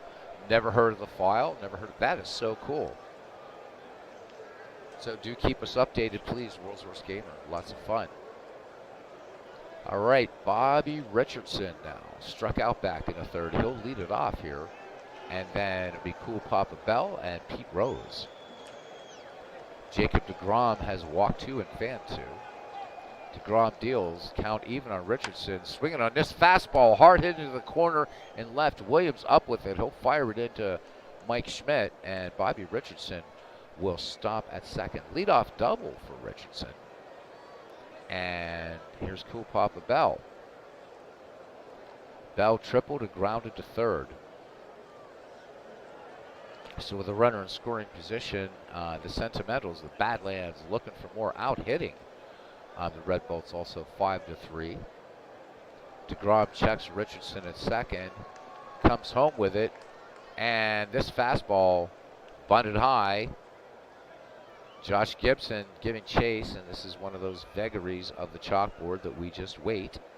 And Josh Gibson has it, and they almost double up Bobby Richardson, but Richardson able to get back to second. So trying to sacrifice Bobby Richardson ends up with just an out and nothing going there. And now here's Pete Rose. Charlie Hustle grounded to short back in the 1st, scoring Cool Papa, and then grounded to short again. A-Rod ready in case it should come his way again. deGrom deals, count even on Rose. Curveball, Rose chopper back to the mound. deGrom fires onto Tommy Tucker for out number 2. Bobby Richardson stranded out there at the Keystone Sack as Lou Gehrig steps in. Iron Horse nothing for 1, including a walk. deGrom deals the 2-1. They're going to intentionally walk Lou Gehrig to go to Aaron Judge. So Gehrig was sort of pitched around and walked last time, and this time just a straight up intentional walk. And deGrom would rather pitch to Aaron Judge. He is singled and walked. Bobby Richardson at second, Gehrig at first, 2 down, bottom of the 5th, 4-2 Sentimental score. deGrom deals the 1-1 delivery to Aaron Judge. Fastball, long fly ball to left. Williams tracks it at the warning track, and that does it. After 5, it's still Badlands 4, Manchester 2. So here in the visitors' half of the 6th, we will see Tommy Tucker, Ted Williams, and Josh Gibson due up for the Red Bolts. Cousin Ken says, big clue, any chance I could get you to craft the Reds franchise lineup for their opener? He said, yep, because he's asking me to do the Pirates. Be honored to have you two cats submit lineups. Absolutely. When do you want those, Cousin? And we'll put those in the original Discord. I don't think you're in the Howie Shanks Discord. So just let me know when you want it, Cousin, and I'll definitely get that all-time Pirates starting lineup to you.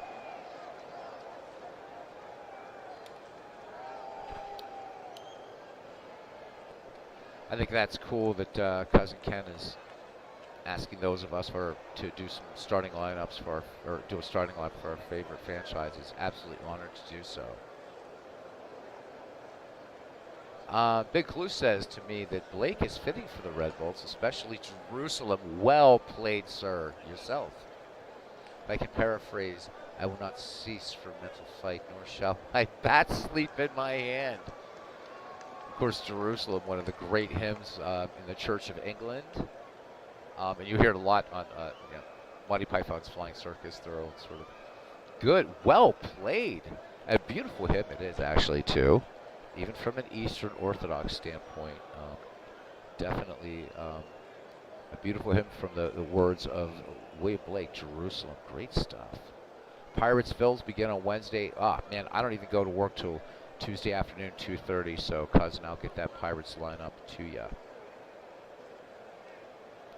To we've built Jerusalem in Manchester's green and pleasant land. Well done. Well done, Big Clue. Knowing his great British poets. William Blake wrote some of the most towering poetry, and a superb artist, by the way, too. All right, all this literature talk makes me want to get the other channel started.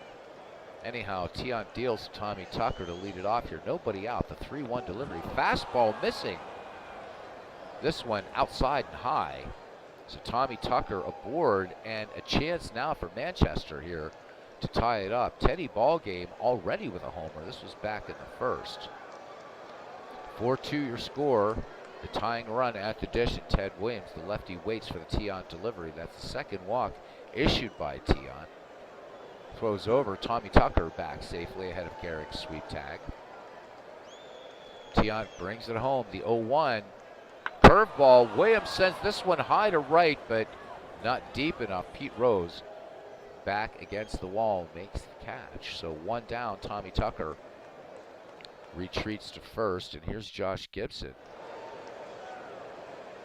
Other home run for the Red Bulls in this game. Both of those home runs coming in the top of the first. Williams, then Gibson.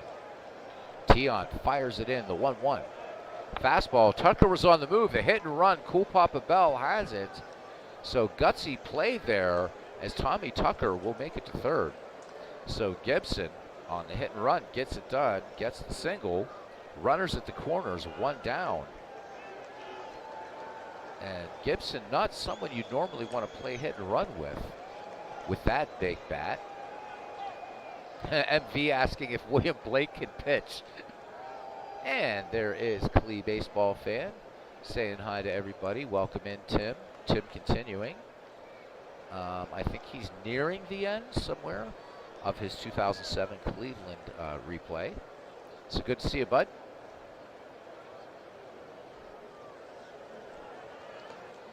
Ken Castro says to MV, I can't help but notice your level of smack talk has lessened. 9 wins, 9 losses will do that to you. Aaron Reed at the ballpark.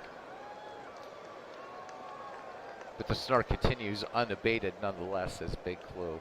Love the bench jockeying. Okay, so Tim updating us again. Subscribe to that channel. He says he's uploading game 119 of the 2007 Indians replay as we speak. Good stuff, Tim. Tim calls a good ball game, and very, very knowledgeable. Not only baseball fan, but sports fan. I've caught him on Rob exclamation point streams a few times, talking about the game I hate. But just Tim, such a smart guy, and such a good guy in the community. I don't think there's anybody in the community that doesn't like Tim. Good guy. All right, Tommy Tucker at third. Josh Gibson at first. Tion from the stretch to Mike Schmidt, who is 0 for 2. Schmidt swings. Grounder to short. Valdez has it. He'll go to Richardson. But the hard slide by Josh Gibson breaks up the double play. Tucker in to score. And the Red Bulls now within one. It's 4-3 here in the top of the 6th inning. Ripper Collins, DH duties now. He is singled and grounded to first. Mike Schmidt on first. 2 away. Tion throws over. Schmidt back. Mike Schmidt with 1 steal thus far this season. 12 last season. Tion brings it home. The 1-0 delivery to Collins. And this one smacked to right. This one should be extra bases. Schmidt rounding second. Collins rounding first. Rose giving chase. And Mike Schmidt will come in to score. And thanks to the Ripper Collins RBI double, we have us a completely new ball game. It is now 4-4 here in the 6th. And as soon as MV catches up to this from, I expect big caps in the lineup. Or big caps in the chat there for MV. Tying it up here with 2 outs. So the only difference between these teams right now, each with 4 runs, 5 hits, but the Red Bolts also with an error. Badlands stranding 3, Red Bolts stranding 2, so a very efficient ball game going on so far. Bob Hazel batting with Ripper Collins in scoring position and 2 away. Hazel sacrificed back in the 2nd, walked in the 5th. Tion deals, full count to Hazel. The payoff, curveball missing. So this one inside. And Manchester with 2 aboard. And here's Mickey Mantle batting with 2 on. Mantle gave it a ride to deep left center back in the 5th. Yeah, Pete Rose ran through the wall to retrieve that, right? All right, Tion, like Bump Bailey, except he lived. The 1-0 delivery, and Mantle, little chopper to Richardson at 2nd. Former teammate Bobby Richardson, and that retires the side. But 2 runs, 2 hits, no errors. We go to the home half of the 6th inning here at Baker Bowl in Philadelphia, Pennsylvania. And it's the Manchester Red Bolts 4 and the Badlands Sentimentals 4. So Red Bolts shuffling up their lineup, taking Chick Stahl out and putting in Bob Hazel tonight. Moving Joe Morgan up to the leadoff spot. So we'll see how this lineup shuffling works.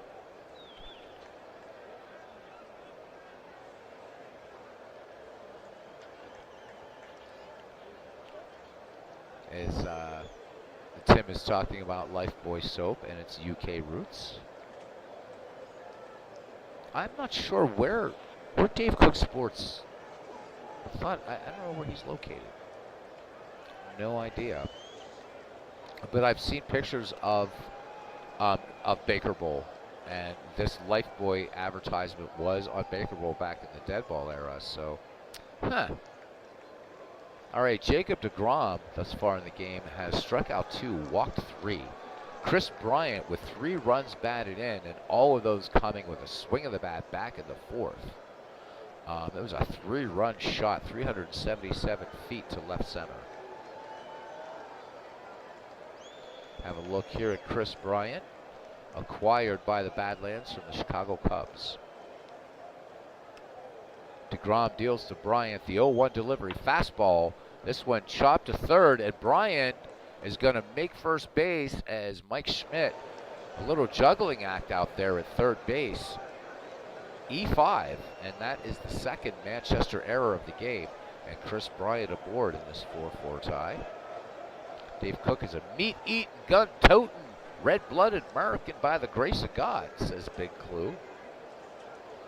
Well, that being said, I guess now the suspense is resolved, Big Clue. All right, Chris Bryant at first. Bryant 8 steals last year, none yet this year. Yogi Berra, nothing for 2. deGrom deals, full count to Berra. Payoff pitch is a curveball. Berra grounded to Morgan. Great play at 2nd. Bryant's going to break up the double play, but Joe Morgan, superb play at 2nd base. 1 out. Joe Morgan making 2 great plays at 2nd base in the ball game today. Turkey Mike now nothing for 2. He is fly to deep right, pop to catcher. Yogi aboard with 1 out.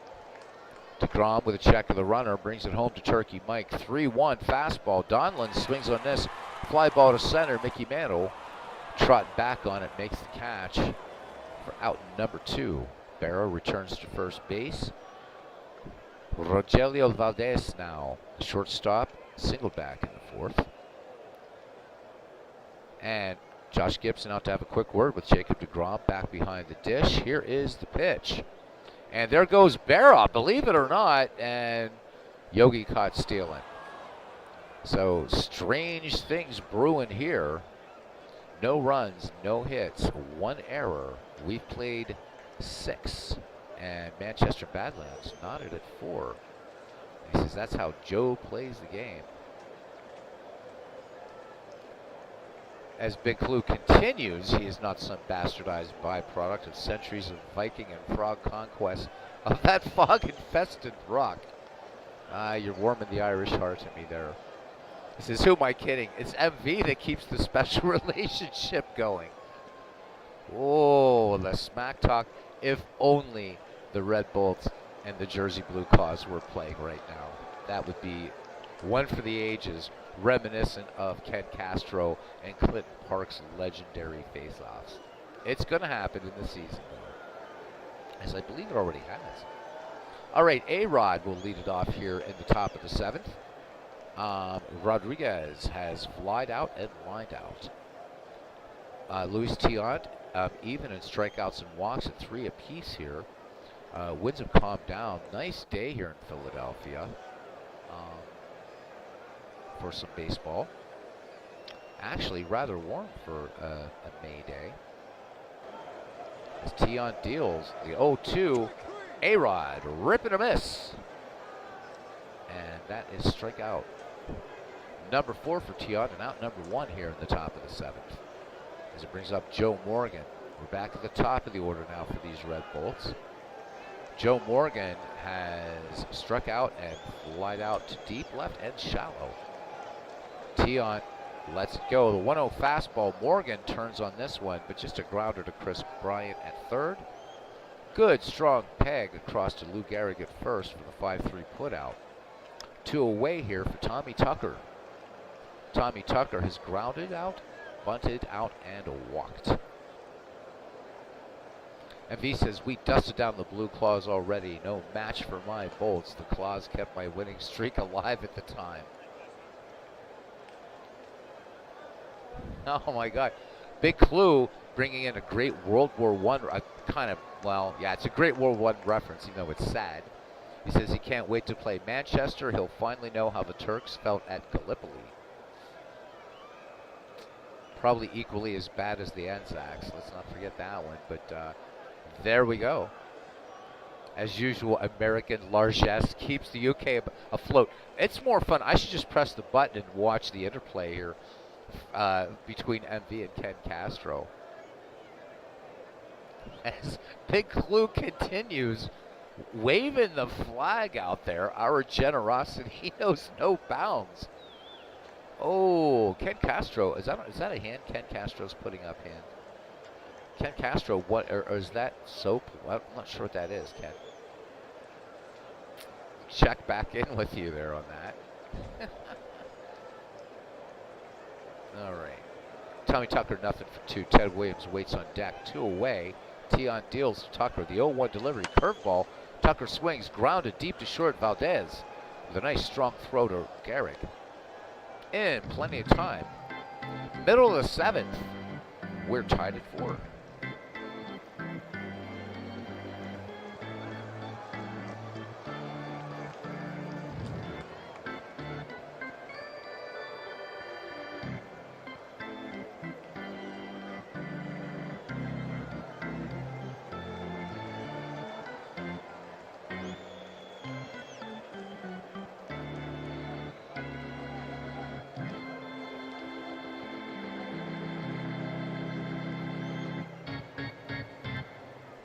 Dude, seriously, Big Clue, who the hell uses bar soap these days? How am I supposed to know that's bar soap? It looks like a blob of something in something. And considering Cousin Ken's platinum memberships to certain agricultural byproduct sites, I think it was suspect. Aaron Reed channeling his Harry Carey. Let me hear you, good and loud. All right, now we're getting the message that DeGrom seems fine. So DeGrom at 103 pitches, he's good for 115. So probably going to be some movement in the Manchester pen here as we begin the bottom of the 7th inning. I'd rather not know, Big Clue, and I don't think I don't know if I'm going to say that again in the chat. All right, Valdez 1 for 2, singled back in the 4th. DeGrom. John Hiller, it's coming into pitch. So the AI ahead of, according to your manager tendency. So John Hiller into pitch, and a good choice though, by the way. So John Hiller last season with the Tigers, a 1.44 under an average, and went 10-5 with 38 saves, 39 strikeouts, 124 walks. This season thus far, a 2.70 under an average. He has 2 saves, 6 2/3 worked, 6 walks, 8 strikeouts. Anyhow, so that one caught the inside corner. Hiller picks up the strikeout. That's number 1. Bobby Richardson.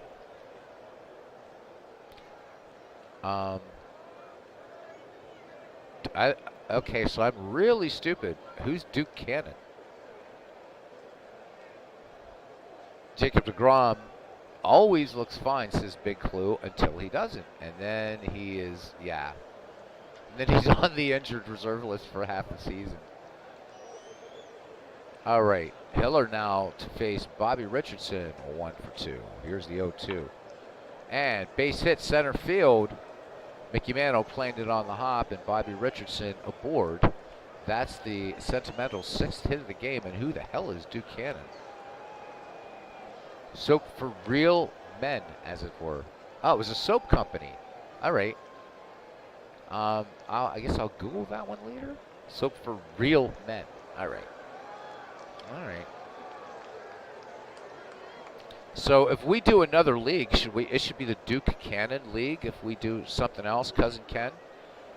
Nah, Ned wants to come back, but maybe we'll name one of the divisions the Duke Cannon Division or something. I don't know.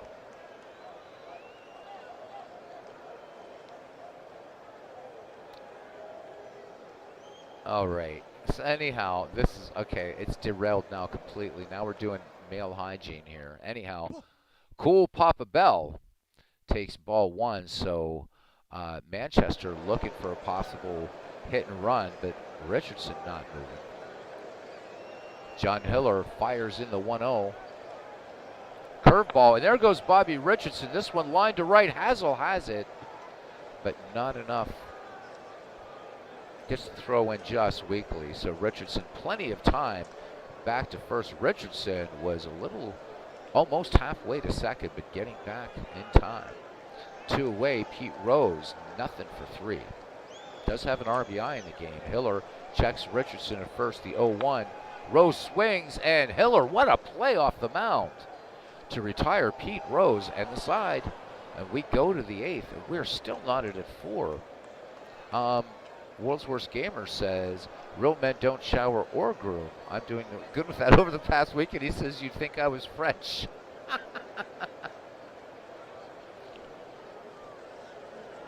Oh, my goodness gracious. Shots being fired all over the place here. It is the Somme, to say the least. All right, Teddy ball game. Josh Gibson and Mike Schmidt due up for Manchester here in the 8th. Tiant deals the 0-2 to Ted Williams. Curveball, routine fly ball to right. Pete Rose barely having room to retire Teddy ball game for out number 1. Josh Gibson, 2 for 3. Homer in this game. Gibson also in a hit and run, singled in the 6th. Tiant brings it, count even on Josh. Curveball. And Gibson, this is a strike him out. Berra drops the ball but fires down to Gehrig to get Gibson. Strikeout number 5 for Luis Tiant as Michael Jack Schmidt steps in. Now I've said it twice. So Schmidt grounding to short, forcing Gibson at third. Tommy Tucker scored. And that was made the game 4-3 at that point. Tiant deals the 1-2, and Mike Schmidt goes down on strikes. That's strikeout number 6 for Tiant. We go to the bottom of the 8th. We're knotted at 4. Lou Gehrig, Aaron Judge, and Chris Bryant due up for the Badlands. Gehrig, nothing for 1. He's been walked and intentionally walked, so unintentionally, intentionally walked, and intentionally walked. John Hiller sets and fires to the Iron Horse. Fastball, long fly ball to right field, but Hazel, with plenty of room, takes it in just short of the track and near the Lifebuoy sign, which started all this insanity. 1 up, 1 down. Aaron Judge, 1 for 2. singled back on the infield in the first. Hiller's 0-2 delivery curveball, and this one smacked to left, base hit. Aaron Judge aboard now, and that will be the 7th hit for Badlands as Chris Bryant comes in. 3 runs batted in for him on that 3-run shot. Aaron Judge off first, a threat to steal. Gibson, decent arm behind the dish. Hiller checks the runner, 3-1 to Chris Bryant. Fastball, bounding ball to third. Schmidt's going to go to Morgan. However, Joe Morgan not able to make the pivot. Chris Bryant on, thanks to the fielder's choice, and it brings up Yogi Berra.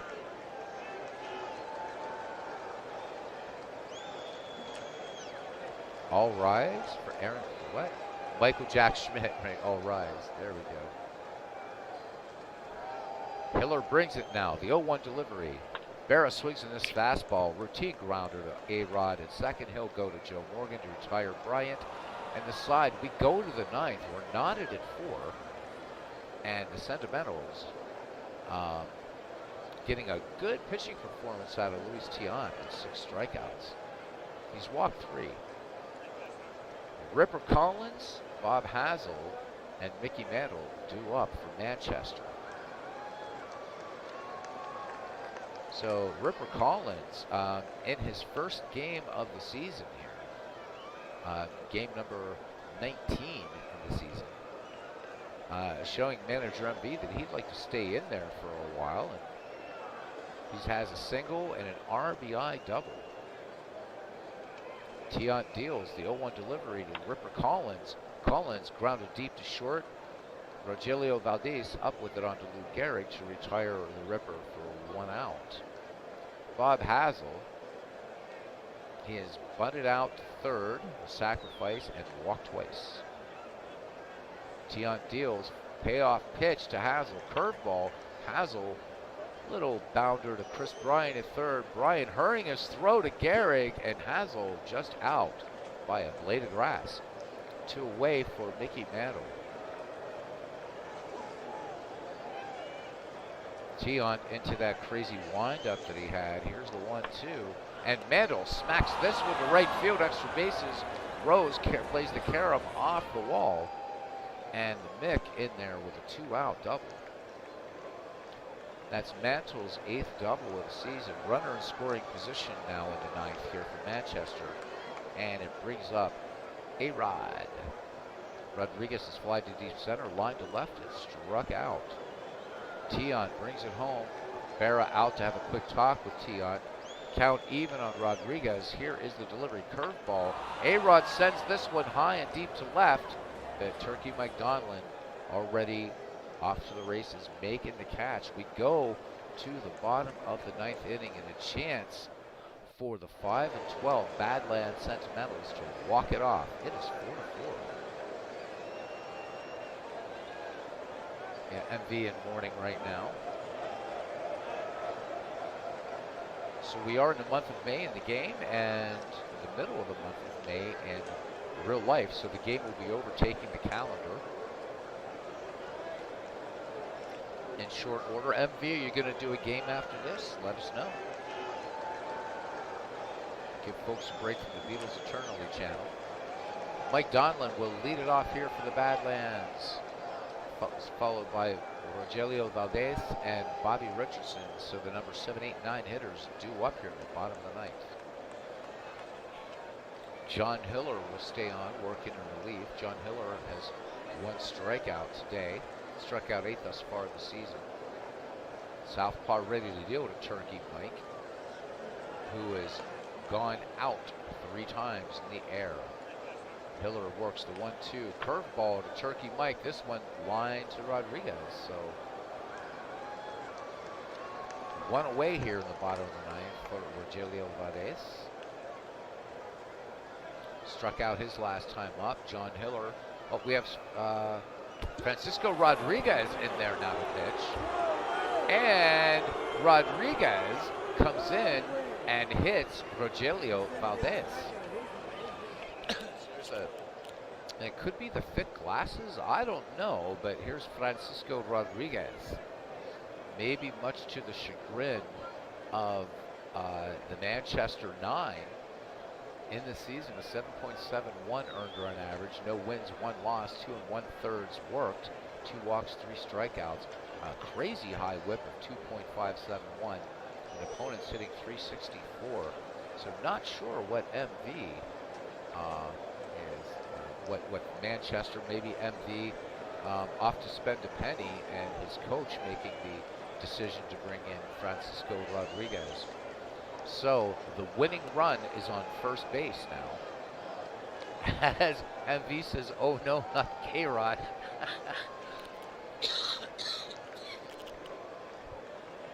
Good attendance here at the ballpark. Bobby Richardson singled and doubled in this game. Valdez at first. Here is the wind. And now we have Cy Morgan. So there we go. The AI working hard to throw down. Valdez picks up the stolen base. So just as I do all that work for K-Rod, here we go. Cy Morgan, an infinitely better pitcher in comparison. There's a good picture of him with the Philadelphia A's. Cy Morgan this season, a 2.5 earned run average, 2.45, 2 wins, 1 loss. He has walked 3, struck out 1. Still better. Aaron Reed asking if K-Rod, he says, wasn't he the one that blew so many saves in 2009 or 2010? So Bobby Richardson does have 1 game winning RBI in the season. Valdez in scoring position, and he has wheels. Cy Morgan ready to deal to Bobby Richardson. The 0-1 fastball. Richardson, a little 3-hopper to first. Tommy Tucker will have it and throws over to Cy Morgan, covering at first. 2 out, and here is cool Papa Bell. Papa walk it off. So 1 for 4, tripled way back in the first. The Badlands would love to have that triple right here.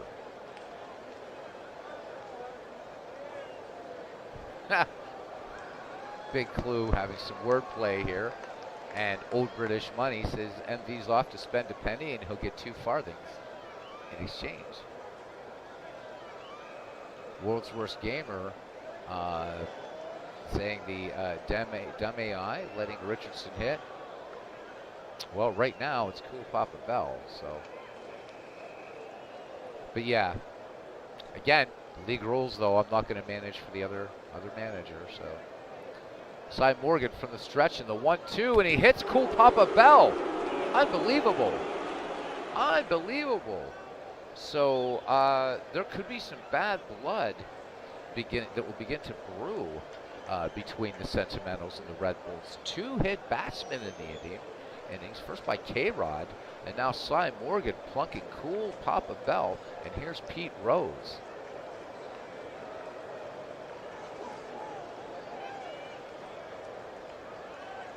Two farthings, MV saying. All right, left-handed Rose in there, 0 for 4, 2 down. We either have extras or a win right here. Unless Morgan wants to pitch around Pete Rose to get to Lou Gehrig, and I don't know why you'd want to do that. Cy Morgan with the 0-1 to Pete Rose. Fastball swung on, chopped to short, and Alex Rodriguez will run to the bag himself to retire the side. We have extra innings. We go to the top of the 10th. We are tied at 4. Joe Morgan, Tommy Tucker, and Ted Williams to face Luis Tiant. Tiant at 143. He's good for 2 more pitches, so we'll see what the AI does there. Joe Morgan, nothing for 4. Tiant deals, count even on Joe Morgan. Fastball, Morgan swings. Chopper to short. Valdez playing in shallow. Fires on to Gehrig. Bad throw by Valdez. Call that one an E6. But Gehrig able to keep the ball in front of him. So Joe Morgan on at first. This game is longer than the QE2's reign, says Big Blue. All right, so Joe Morgan aboard, serious steal. And lest Manchester forget, it has full managing privileges here. Surprised you're not going to try to steal with Joe. But here's Tommy Tucker. 0 for 3 and a walk. Morgan an aggressive leadoff first. Tiant now at his exhaustion point deals. And there goes Joe Morgan, and Yogi Berra not even going to make a throw down. Joe Morgan with his 8th steal of the season. MV didn't have to manage at all on that one. So Morgan in scoring position as MV says, let's Joe go, let's go Joe, taking all the credit for the Joe Morgan stolen base. He says AI is good, awesome. All right, Tommy Tucker back in now. Nobody out, great opportunity here for Manchester. Tiant needing Berra down. He is already past his expected pitch count. Tiant has whiffed 6, walked 3. Tommy Tucker in the box now. Tiant deals the 0-1. Tucker, big swing and a miss. 1 down, and Hal Haid to pitch. Of course, we're not going to say no. All right, so let's look at Hal Haid. And let's have a look at him and see. There he is. Kind of looking a bit jaunty, I suppose. Hal Haid in the season is 6.00 under an average. He's 0-1. Walked 4, struck out 4, a lofty whip of 2.000. And opponent's hitting 182 against Hal Haid. And he'll face Ted Williams with Joe Morgan in scoring position. 1 away, top of the 10th. Haid fires it in, the 1-1. Fastball, Ted Williams, come back to the mound. Haid fires on to Gehrig, and moving to third in the play is Joe Morgan. 2 away, the go-ahead run just 90 feet away for Josh Gibson. Josh Gibson having a great day. A solo homer in the first and a single in the 6th. Who is Hal Haid? Yeah. Actually, I've never heard of Hal Haid, but there he is. Haid from the stretch in the 3-2. They're going to intentionally walk Josh Gibson to go to Mike Schmidt. And in this game, I would say that was pretty smart, as Schmidt has struck out 3 times today. Runners at the corners, 2 away. Haid from the stretch, full count to Mike Schmidt. Fastball misses, and now the bases are sold out. Joe Morgan at third, Josh Gibson at second, Mike Schmidt at first for Ripper Collins. Ripper Collins 2 for 4. He wants to show manager MV that he needs to be in his daily lineup. He singled to right back in the 2nd. RBI double in the 6th, scoring Schmidt. 2 away. Ken Castro saying dead ball presentation Monday night from Sabre.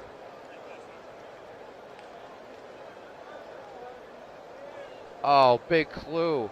Worst pun ever, or best pun ever.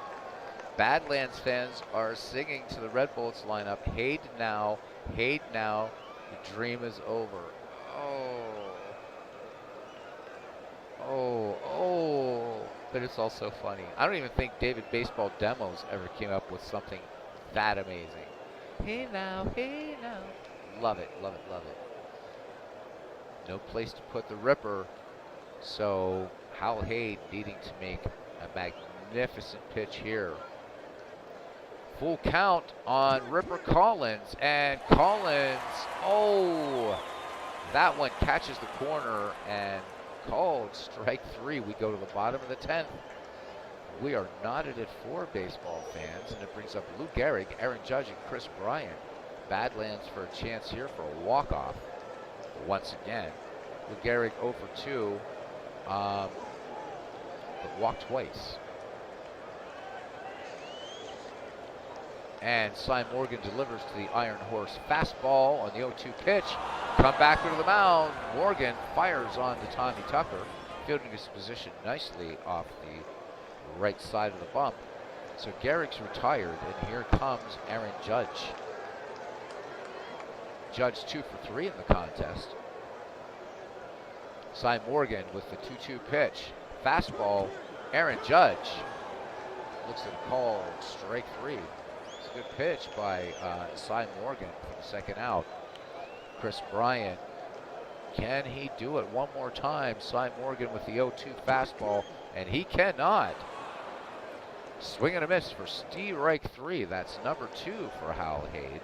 No runs, no hits, no errors. We've played 10. Red Bolts and Sentimentals tied at 4. MV arguing with the umpire on that call. Big Clue, just they're coming thick and fast here now. Collins filmed a Taco Bell commercial. He says before the game today he'd let one rip there for sure. So how can one man go from William Blake to oh man. You can expect anything and everything here.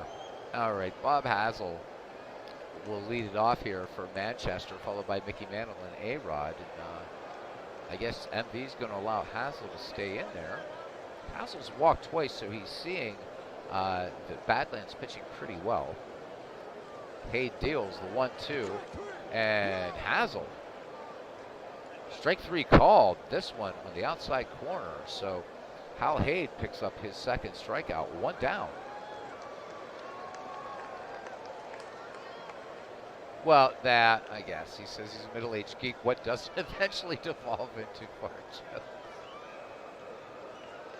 MV saying, thank the good Lord it's not Cy Young out there. MV, the only baseball simmer I know to inactivate Cy Young. MV has terrible luck with Cy Young. Mickey Mantle, 1 for 4. Doubled back in the 9th. Haid delivers to the Commerce Comrade. The 3-1 curve. And Mantle, just a little dribbler to former teammate Bobby Richardson onto Lou Gehrig. So we had 3 Yankees involved in that play. Richardson, Gehrig, and Mantle. And I guess we're going to allow Whitey Glazier to pitch. So Hal Haid's day is done. He was pitching pretty well there. Let's look at Whitey Glasner. Let's look at Whitey. There's Whitey. And an ERA of 9. But he's walked 6, struck out 13. Again, a crazy whip though of 2.083, and opponents hitting 3.52 against Whitey Glasner. So here's Alex Rodriguez. A-Rod, nothing for 4. Glasner deals the 0-2 fastball, and that's another strikeout. And side retired. We go to the bottom of frame number 11. We're knotted at 4. Cy Morgan has worked 1 2/3 in relief, and he's struck out 2 thus far. World's Worst Gamer says here comes, of course, with the lag here. Not the end of the game yet. Big Clue. Whoa. Ooh. We're going to kind of disjoint this here. Clinton Parks, small sample size, and male effluvia. We'll put it that way. How about that? All right. Barra, nothing for spreading the love.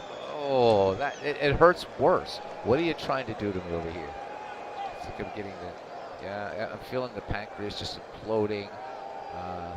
The breathing becoming so much so that the xiphoid process is even going, right? Which, of course, we all learned about in CPR training, right? Cy Morgan deals the 0-1 to Yogi Berra fastball. This one chopped to third. Coming in on this is Mike Schmidt, and plenty of time to retire Yogi for out number 1. Turkey Mike Donlin now. Donlin 0 for 4. Somebody's going to end this game soon. Morgan deals 2-0. Donlin, high fly ball to right, and Hazel makes the catch. 2 up, 2 down. Rogelio Valdez now in there. Big Clue, Tim saying Big Clue hitting where it hurts. Indeed, indeed, indeed, man.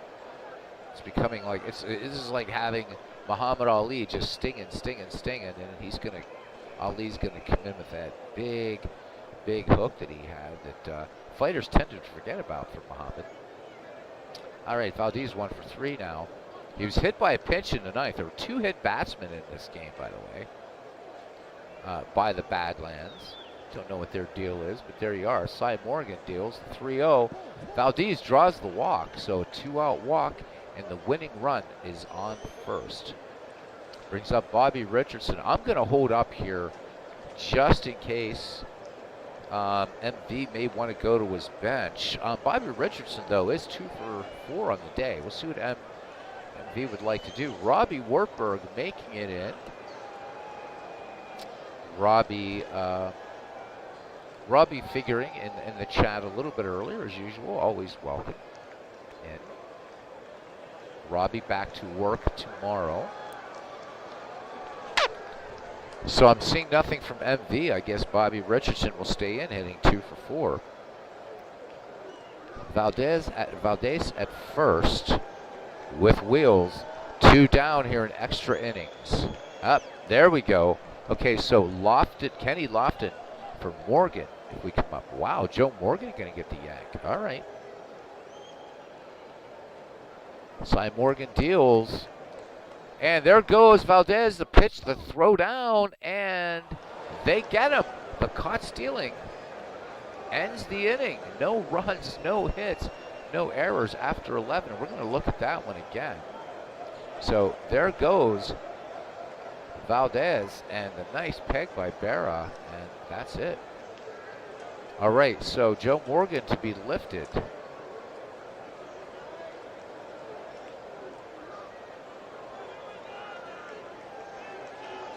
And Kenny Lofton will come in for Joe Morgan. Who'd have thunk it?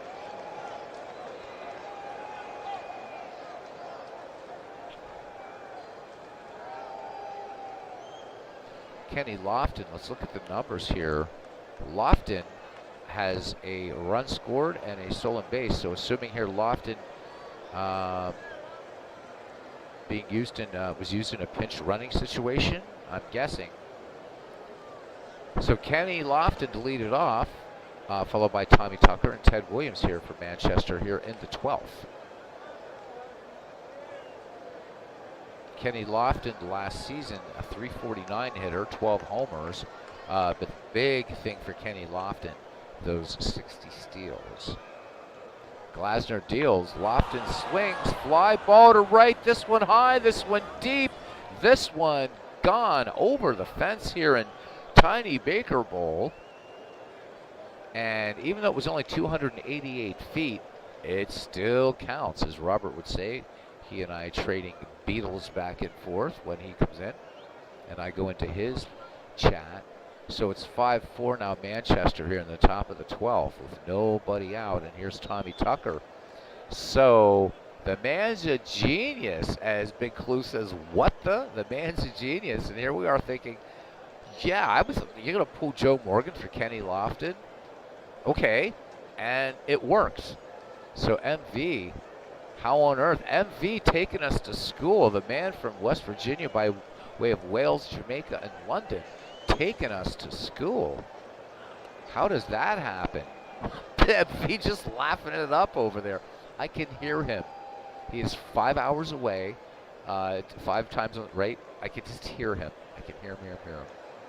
Laughing over there in Cardiff. All right, Glasner deals the 1-2. To Tommy Tucker. If he hits a home run, I'm hanging up baseball. Long fly ball to left. Mike Donlin has it in his sights and makes the catch. 1 down. Not that Kenny Lofton couldn't hit him, but MV, what have you done, man? Showing us up here. Ted Williams, 1 for 5. The Welsh Wizard wins again. It could be. Glasner deals the 0-2 to Williams. Williams, fly ball down the right field line, going into foul territory and catching it in the corners. Pete Rose for out number 2. Brings up big Josh now. Gibson 2 for 4. Glasner deals the 2-1 to Josh. Josh, hard hit ball down the right field line into the corner. Rose giving chase. Josh Gibson rounding first as Rose gets to the ball. Here's the throw. And to second, Richardson will cut it off. Josh Gibson with a 2-out double. And now Manchester looking for insurance, but Mike Schmidt has struck out 3 times. What will MV do? So Schmidt right now with a 23% chance to get a hit according to the metrics here, and a 10% chance for a home run. Is Schmitty due? So Dihigo for Joe Morgan at second, but Joe Morgan's... Okay, I get you now, because Joe Morgan was your DH. Okay, so yeah, when we get to that, I will definitely get that fixed up for you, man. I thought you were talking about right now. I'm like, what? What? All right. Okay, so MV hit me with everything while he's still up to bat. Okay, are you leaving Schmidt in? Mike Schmidt has struck out 3 times today. We'll wait to see what you want to do.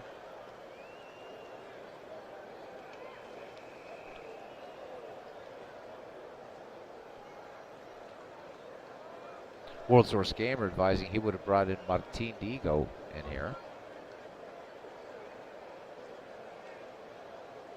No, Robbie, they didn't do it on purpose. Saber. Here, let me do this. Let me just do this. So Robbie, Baker Bowl, old ballpark. Home runs weren't a thing. So no, they didn't. It was just what they could afford. Very tiny ballpark. That's really all it was, bud. It had nothing to do with marketing or let's get more home runs to bring more fans into the seats. Remember, man, you're talking about a time when John McGraw fined a player for hitting a home run. Okay, leave Mike for Magic. Hit away. All right. Here we go. All right, Mike Schmidt, 0 for 4. He did walk in the 10th. Maybe MV trying to show a bit of wizardry here. Yep, exactly, Robbie. So they were built, and so as I've said a few times in the channel, Ebbets Field, yeah, these corks were a necessity. Ebbets Field, Robbie, was literally a city block, an area, which is one of the reasons why Walter O'Malley wanted to move to a different part of Brooklyn. They could expand Ebbets Field in any direction, but the bastard Robert Moses put the kibosh on it, wanted the Dodgers to move to Queens, and O'Malley moved him to LA. And 2 years later, they win a world championship. Well, a few years later. So, what was it, 1959? Yeah, 1959. So there you go, Robbie. Yeah, they were about necessity. And, Robbie, no parking lots. No parking lots in these old ballparks. All right, Gibson at second. Glasner deals to Mike Schmidt. The 1-2. Mike Schmidt strikes out again. Wow. All right, now, here we go.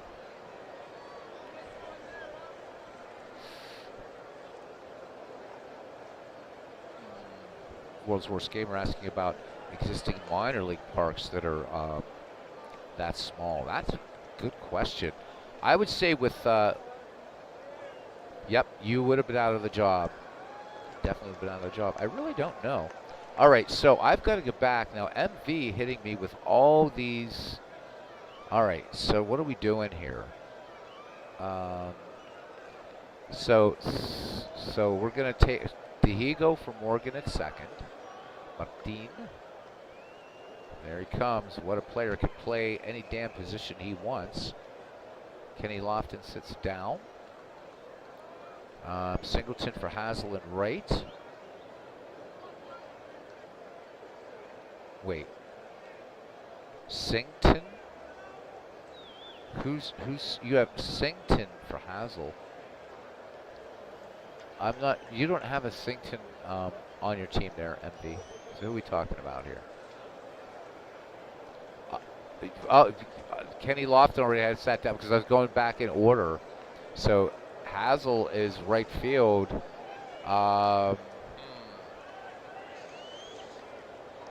Singleton. Who is Singleton? Okay, I could be a total idiot here, but let me look on the Manchester roster, and let's see who you could be possibly talking about here. I see a Donaldson. Oh, Fred Singleton. You can't bring in Singleton. So Singleton is on the inactive list, so you can't bring him in. I guess you forgot to reactivate him. So that is why I was confused. Okay. So everybody is where they are. Okay, cool. Whew. All right. 5-4 lead here in the bottom of the 12th. And Bobby Richardson will lead it off, followed by Cool Papa Bell and Pete Rose. Cy Morgan now has worked 2 2/3. Cy Morgan looking for the win here. He deals the 1-1 to Bobby Richardson. Routine fly ball to right. Bob Hazel makes the catch. 2 outs away from the end of this crazy game. Cool Papa 1 for 2 with a, or 1 for 4 with a triple. Morgan winds and fires. Cool Papa Bell, base hit left field. It's not done yet. Bell with serious speed on first. And here's Pete Rose, and I'm sure if PQ was here, he'd probably try a hit and run. Cy Morgan looking double play here with Bell's speed. I wouldn't count on it. Cool Papa with an aggressive lead off first. Cy Morgan checks the runner. Tommy Tucker waiting for the throw over. Here's the wind and the pitch to Pete Rose. There goes Cool Papa Bell. Gibson gunning him down and does gun him down. Big out. Big play by Josh Gibson to get Cool Papa Bell. Looks like Cool Papa might have slipped a little coming off first. So Pete Rose batting with the bases empty. And here we go. Cy Morgan winds and delivers the 1-0 fastball. This should end it. Grounder down to third. Mike Schmidt up with it. On to Tommy Tucker. And in extra innings, the Manchester Red Bulls take this one from the Badlands Sentimentals 5-4. Whew. All right, this one went 12. Manchester now gets a game above 500. They are at 10-9.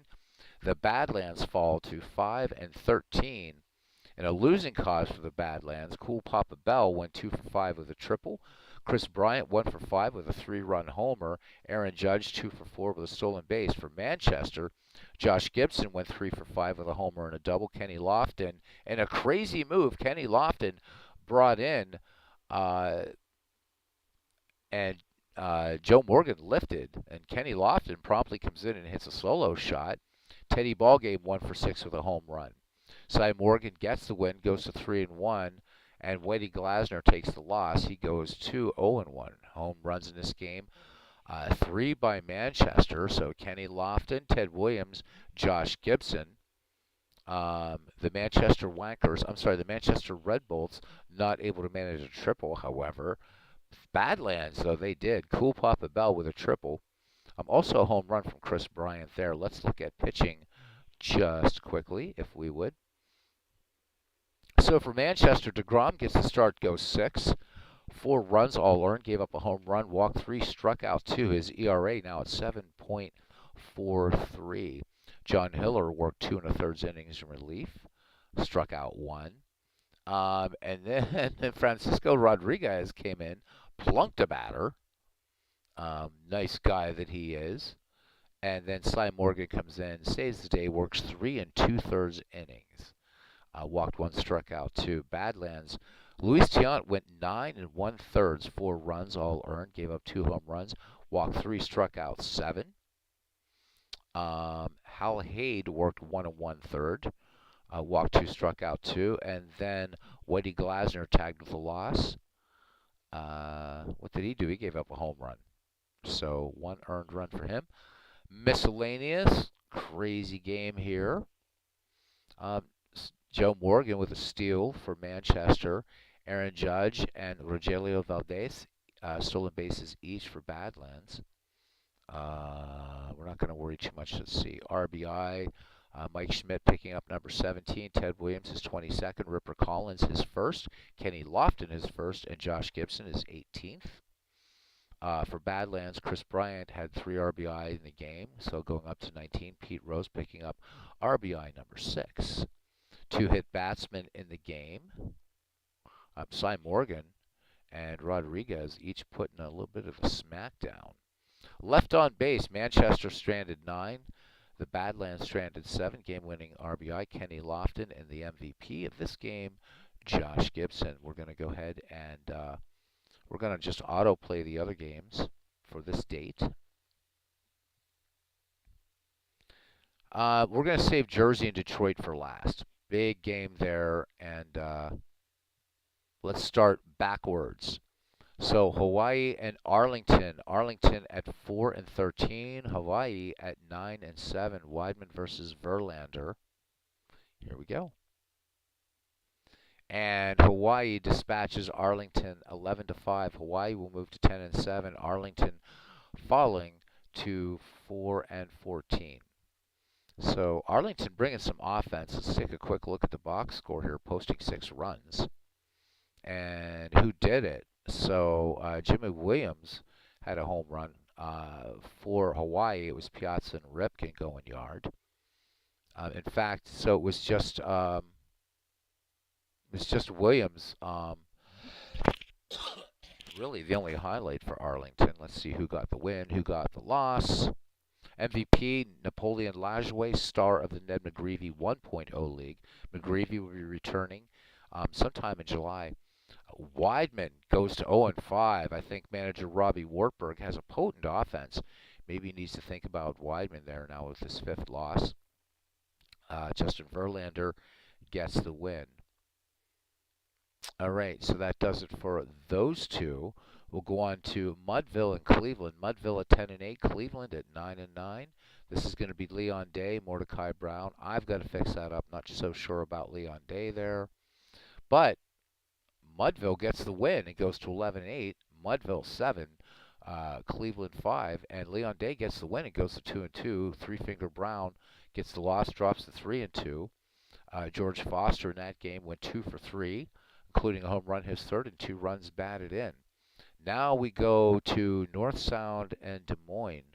North Sound just 1.5 games out. Des Moines playing 1 game above 500. They're 2.5 out. So good matchup.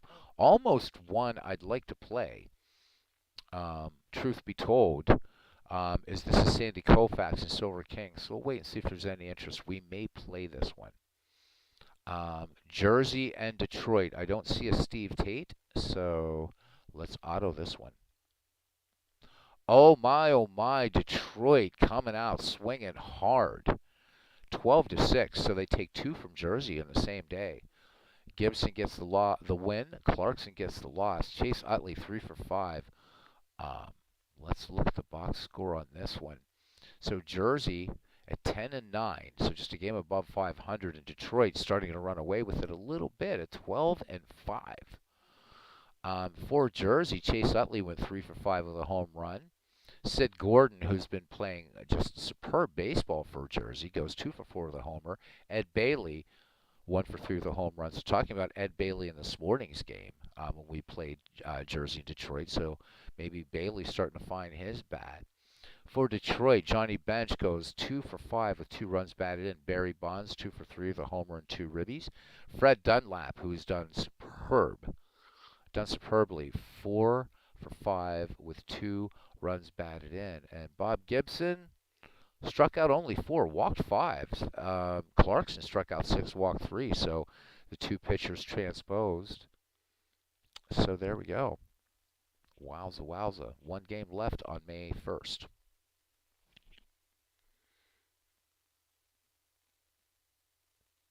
Steve is definitely out for blood this season. So let me see. Everything switches up. Oh, no, it doesn't. We will still see these same teams again. So I'm going to go ahead and auto play the Koufax King game and get out of here. We have good attendance tonight, but maybe MV would like to do. It's a good game to play both good teams. Yeah, it is. It is. Definitely. Des Moines, North Sound, neither manager here. It's up to you guys. We can do a doubleheader or not. Or if MV wants to take this game, he can do it.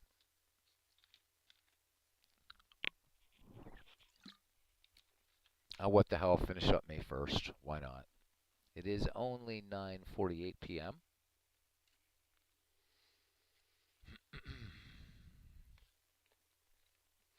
So here we go.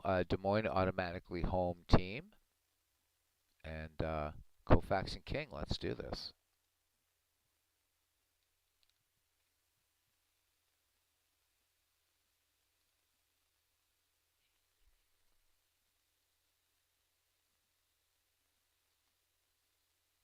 lineup versus lefty. All right, here we go. So MV is going to broadcast tomorrow morning. MV says check Discord. All right, I'll check Discord. I am checking Discord from MV. 11 messages from MV. I think we need to update league files. It was strange. Your version did not pick up Stahl's injury. That's the newest version I had. MV was I downloaded that this morning that Steve Tate put up last night. I would ask Steve about exchanging league files or whatever. I wish, though, what would be nice is just to name the league file like one league. I have like 5 versions of the Howie Shanks League now in here. And the directory is already bloated enough with, as like you, I have all, like everything for this game. So, yeah, I'm going to ask Steve if there's a way he could just call it Shanks League and he could just overwrite what's in there with the new version rather than dating it, maybe.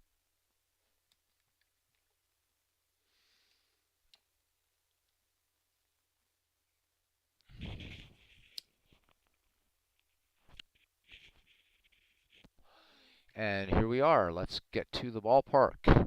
Going to Wrigley Field today, the Des Moines Demons against the Lumberjacks of North Sound.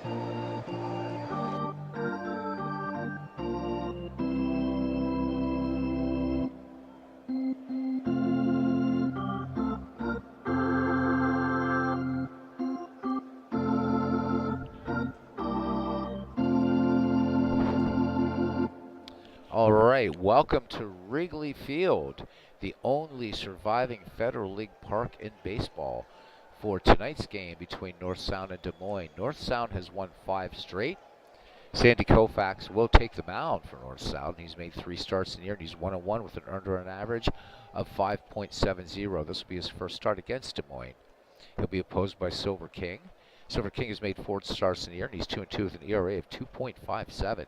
This will be his first start against the North Sound Lumberjacks, and they're okay. They sleep all night and work all day. They press wildflowers, and they like to dress in, well, never mind. Anyhow, you know the Python song.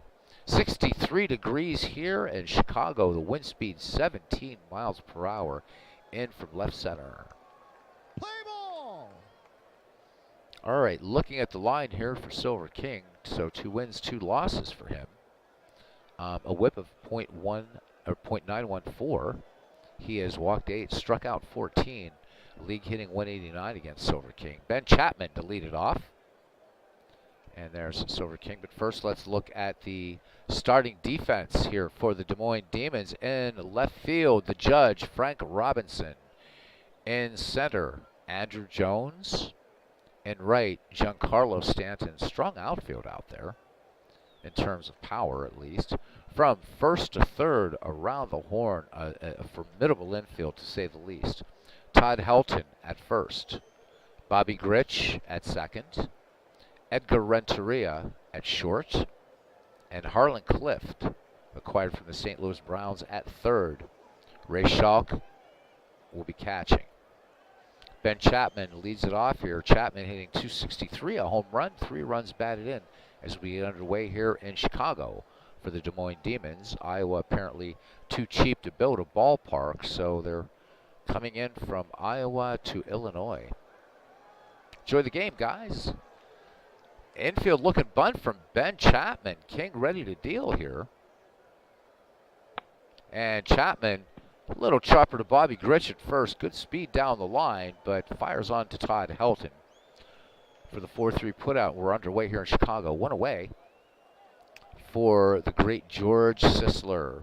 Sisler hitting .268, 3 home runs, 9 runs batted in for Sisler. He's also managed 5 steals in the season. And Silver King brings it home. The 1-2.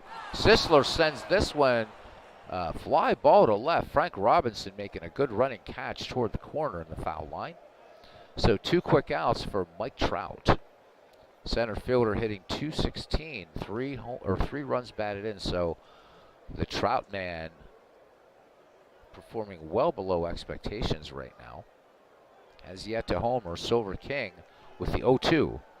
Change up. Mike Trout sends this one out to left field, and Frank Robinson catches it at the track. So that's a 1-2-3 inning. We go to the bottom of the first. It's the Lumberjacks nothing, the Demons coming to bat. Starting defense here now for the Lumberjacks. Going from left to right. In left field, Ryan Braun.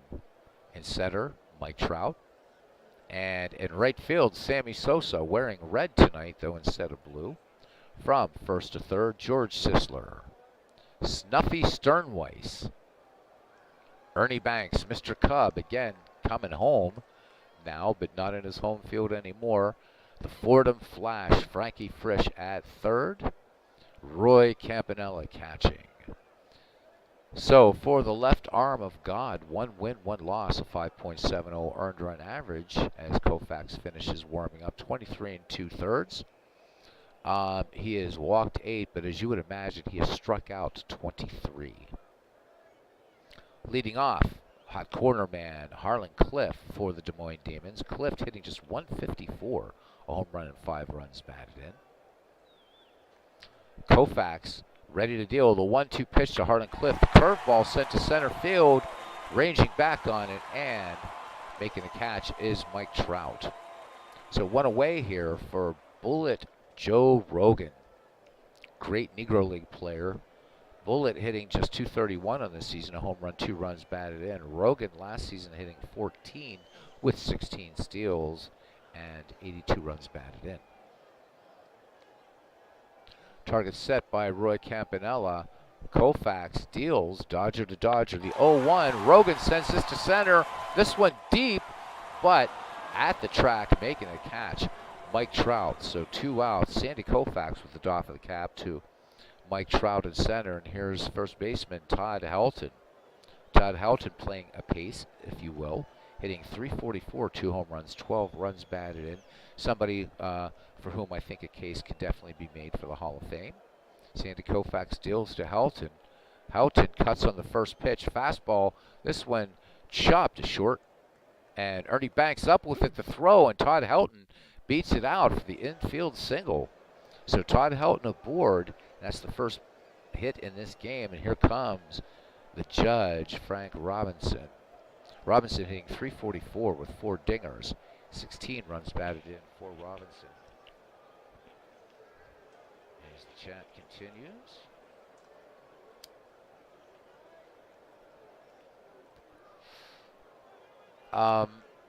Okay, yeah, that is a.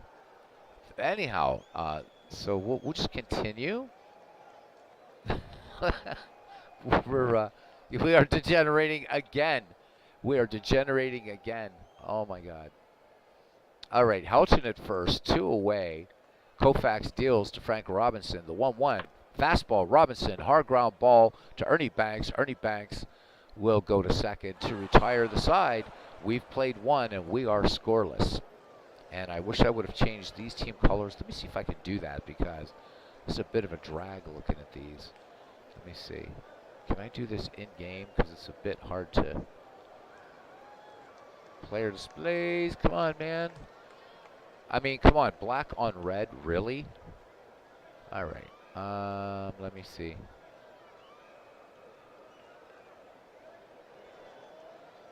So, dear Dave Cook, could you please change colors, like in the. That would be nice. And I can't change that at all. That sucks.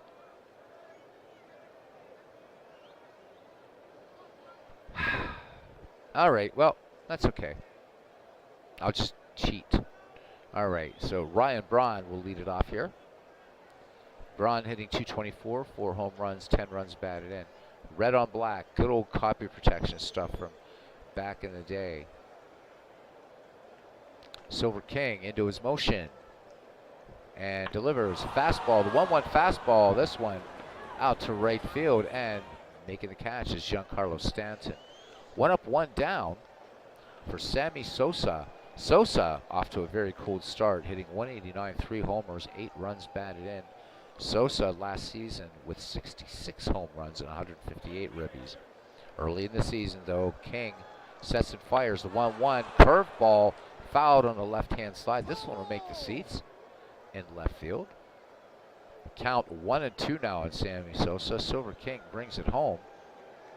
Change up, and Sosa, this one looks at a called third strike in at the knees. So Silver King gets the strikeout, his first, 2 away for Mr. Cub, Ernie Banks. Hitting .382 with 2 dingers, 9 runs batted in. And this one is high, it's deep, it is a laser shot. Mr. Cub, Ernie Banks, comes home to Wrigley and says, look what you've been missing. 407-foot shot. And the Lumberjacks, North Sound, out to a 1-0 lead here in the second. Ernie getting all of this one.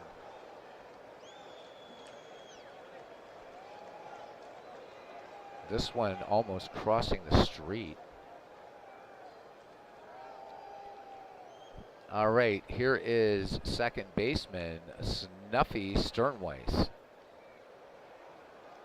Sternweiss hitting, I love the name, 263 home runs, 12 RBIs, acquired from the New York Yankees. Silver King works now the 1-0 to Sternweiss, fastball lined, but right to Edgar Renteria at short side, retired, but 1 run. The big blast by Ernie Banks, 1 hit, no errors. We go to the bottom of the second. It's the North Sound Lumberjacks 1 and the Des Moines Demons nothing. Des Moines will send up Giancarlo Stanton, Edgar Renteria, and Andrew Jones. Stanton on the year hitting .264 with 6 home runs, 615 runs batted in. Sandy Koufax winds and fires, fastball. Stanton sends this high to left, back on the track, and making the catch is Ryan Braun, out number 1. So Koufax has been giving up a lot of loud outs. No strikeouts yet for Sandy Koufax. Since we're degenerating, we won't go by Koufax's other nickname, have we? MV says Ernie Banks has been hot. Yeah, and that one is still going, world's worst gamer. All right, good night to you, MV. Taras, Lancha. Sleep well. Adopting the American spelling of which and what? Oh, so he's off to get some sheep. You should not have said that around Big Clue. Wow. All right, so MV is off to get some sheep in Wales, and we'll just continue. MV, take care, my friend. Looking for a game for you tomorrow.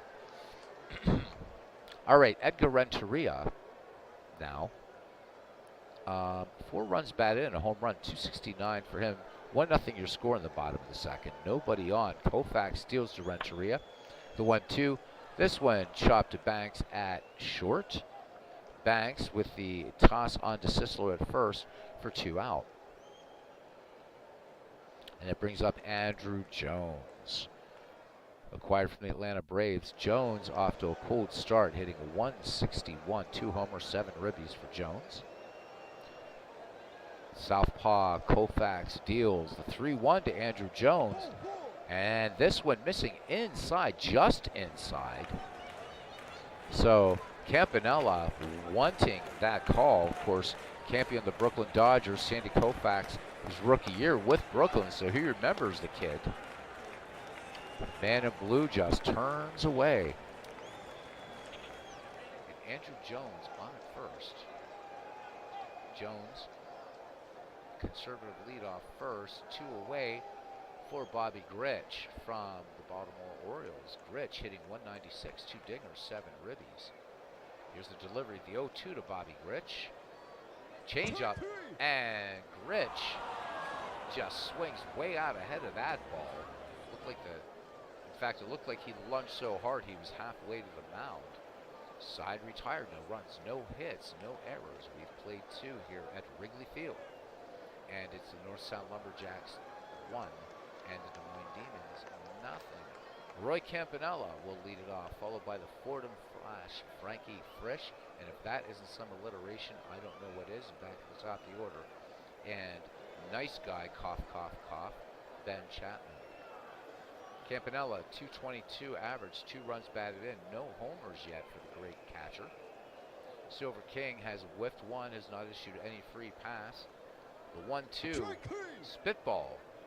And this one, late called third strike. 1 away for Frankie Frisch, hitting .343, a homer, 4 runs batted in. Frisch, take him on any team at any time. Last season, 11 home runs, 21 steals. One of the all-time greats in the game. Frisch having great careers both with the Cardinals and the New York Giants. Schock sets the target. Silver King brings it. The 0-2 spitball, base hit, left field. Andrew Jones, Giancarlo Stanton converging. Jones gets to the ball and going to second and making it is Frisch. So Frisch, a little hesitation at first, but enough wheels will make it to second. Frankie Frisch with his second double of the season. Runner in scoring position for North Sound with 1 down. And here's Ray Chapman. We are back at the top of the order. Chapman grounded to second, back in the first. Silver King pitching with 1 out, down 1-0. The 0-2 pitch, curveball, swung on. Routine fly ball to center. Andrew Jones has it. Frisch tagging at second. Despite what the game says, it wasn't a great play. That was routine. All right. So George Sisler fly deep down the left field line his last time up. 2 down. King delivers to Sisler. The 1-1 curve. Sisler swings comebacker to King. Fires it on to Todd Helton. Side retired. So north side, North Sound. Keep thinking north side Pittsburgh. North Sound threatens, but do not score. Bottom of the third, it's 1-0. Little pitcher's duel here as we're at the bottom of the order here. Ray Schock and then back to Harlan Cliff and a bullet Joe Rogan. Big Clue says in this league, even the bad teams can beat any opponent on any given day. There are just that many great players in this league. Absolutely. Yeah, this black and red is awful. So, little rule, I would like to, well, suggestion for Howie Shanks when we get into the next season, and it's going to be a rule for the next McGreevy coming up in July. Got to have eye-friendly colors. I mean, these are just unreadable, and if I could change them in game, I can't, and I don't want to end the game just for this. You can't save the game. Actually, I could. I could exit the game and come back in, but I don't want to mess it up. So we'll just cheat. There's Snuffy Sternweiss, by the way. There's George. Sammy Sosa out there hitting number 66. All right. The delivery from Koufax to Schock. The 3-1 fastball missing. Sandy Koufax issuing his second free pass. Ray Schock aboard. 14 steals last year for the catcher acquired from the Chicago White Sox. Back at the top of the order now, former St. Louis Brown Harlan Cliff. Fly to deep center back in the first. Schock into his leadoff first. Koufax checks the runner. Piers home has a sign from Roy Campanella. Throws over. Schock back ahead of the George Sisler tag. Koufax sets and delivers the 2-1. Cliff sends this fastball down to first. And they're not going to turn a double play. Schock breaks it up. And Harlan Cliff aboard. So Sisler began what would have been a double play, should have been, but wasn't. So 1 out, Cliff on the fielder's choice, and here's bullet Joe Rogan fly to deep center back in the first. Koufax deals, and the 0-1 line to third, and they're going to throw across the first, and they're going to get Harlan Cliff. Let's look at this one again. So what a play.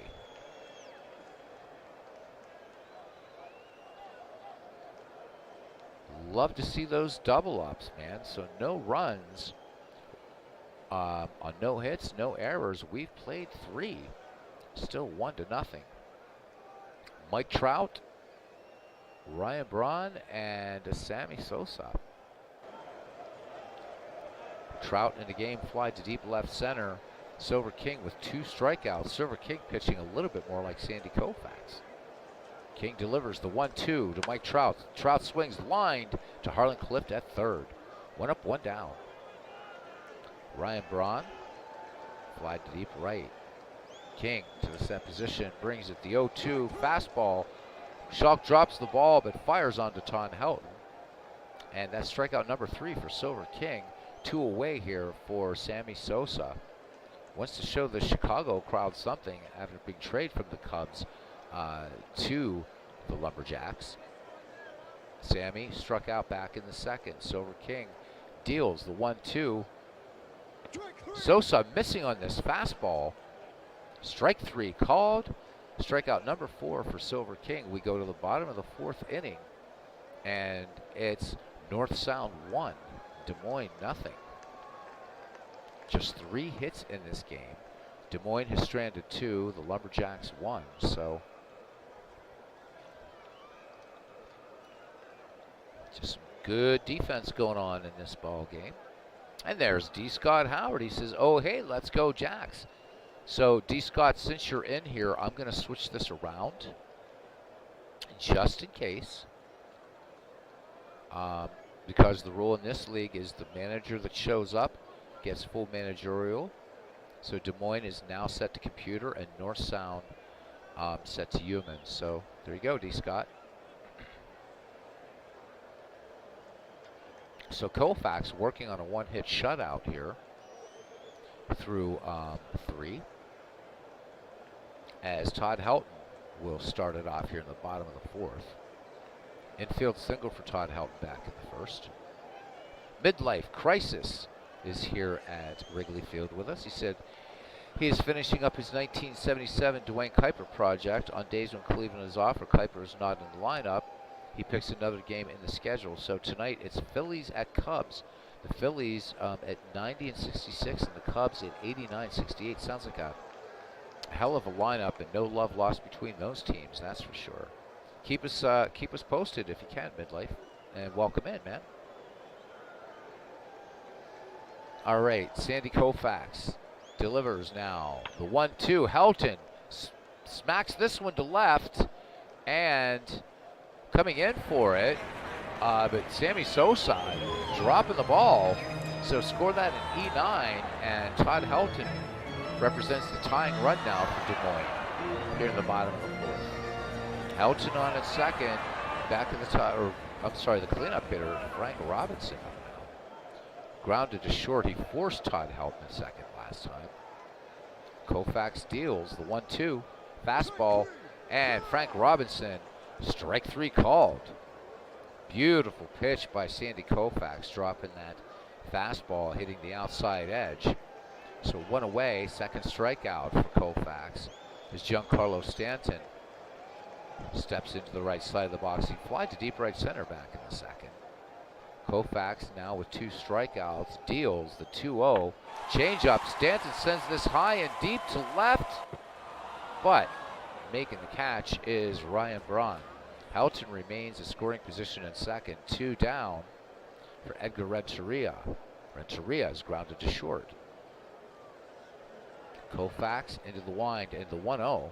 Curveball to Renteria, and this one is going to be an RBI for Renteria. Down the line to right, bobbling around, knobbling and bobbling in the left field corner, and Renteria picking up his 3rd double, and it's an RBI. And that will be a 1-1 tie. It's Andrew Jones now. It's becoming a ball game here. Let's hope not another. I don't want another extra inning affair if we can help it. Bobby Grich waits on deck. Sandy Koufax deals with 2 down, and the 1-2 fastball. Andrew Jones smacks this one to third. Nice stop at third base by Frankie Frisch, but 1 run, 2 hits, and 1 error. 4 in the books here at Wrigley Field, and we're knotted at 1. And John DFW joining us here at Wrigley Field, saying just started a 1971 game at Action PC. Atlanta Braves and Pittsburgh Pirates. Go Bucks! Midlife Crisis says that he's found Digital Diamond is very accurate and has the normal handful of outliers that other sims tend to have, but as other sims does not know how to handle bullpens. Very low save totals. Good observation on baseball sims. I would say Diamond Mine does pretty well with bullpens. So I know there's not a lot of Diamond Mine players here, and I don't do it on the channel because I'd be basically reading to you guys. But you're right. I think you're right about bullpen handling. We've seen that in this Howie Shanks League. We've seen it in Ed McGreevy. We've seen it just playing just any old game here on Action PC. Baseball for Windows, out of the park is not good at handling bullpens either. I will have to say that. So John DFW says it's an in real life game from July of 1971. For some reason, Clemente not in the lineup. So John, Clemente was a bit injury prone. He didn't play a full season, so he may have been out, injured or rested that day. Murtaugh very, very careful with Clemente. On point with a complete game, says Midlife Crisis, though. Didn't realize it until halfway through the season. Have tried tweaking the league attributes to get guys like Bruce Sutter and Sparky Lyle to get more saves. Yeah, Diamond Mine still has the best play-by-play. It really does. I mean, other games have very good, but something about Diamond Mine's play-by-play that's just superb. Just superb. But does not get much love in this community. So it sits down here in my taskbar. Love the game, though. Really do. Here's the delivery now to Ernie Banks. Banks, who homered his last time. This one just a harmless grounder to Bobby Grich. On to Todd Helton. 1 up, 1 down for Snuffy Sternweiss. Love saying that name. Snuffy lined to short, so he was snuffed out. Infield looking bunt. Helton in at first. Clift in at third. King with the delivery here. And first pitch swinging. Sternweiss sends this out to center field. Andrew Jones backpedaling in the Chicago sun. Makes the catch. Not a cloud in the sky here in the Windy City. 2 away for the great Roy Campanella, who struck out in the third. So Silver King has struck out 4, has yet to walk a batter. He deals the 2-1, and this curveball chopped to Harlan Clift at third. Clift pegs across to Helton at first to retire Roy Campanella in the side. We've played 4.5, and we are knotted at 1. Bobby Grich, Ray Schock, and Harlan Clift due up for the Des Moines Demons. Second baseman Grich struck out back in the second. Sandy Koufax, 2 strikeouts, 2 walks through 4 innings of work. Sandy delivers. Payoff pitch to Grich. Base hit up the middle. Splitting him up the middle, and Grich aboard. And that'll set the stage for Ray Schock to try to get in and play, moving the runner over. Bobby Grich with 34 steals, or 14 steals last season, I'm sorry, and 1 this season. The Cracker walked back in the third. Koufax into the wind in the 1-0 delivery. Ray Schock sends this to shallow center. Coming in and making a catch is Mike Trout. Mike Trout has made some fine catches out there in center field today for the North Sound Lumberjacks. Bobby Grich retreats to first for Harlan Clift now. So Koufax deals the 2-1. Clift liner right to first. Do they get Grich? They do not. Grich gets back just in time as Sisler was coming down with the tag.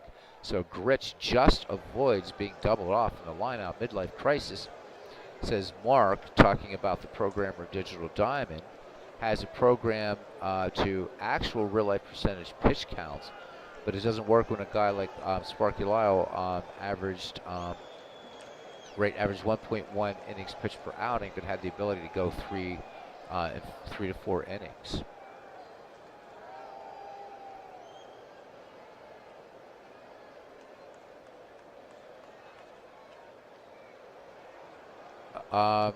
Who knows, Aaron? I guess check out what's out there.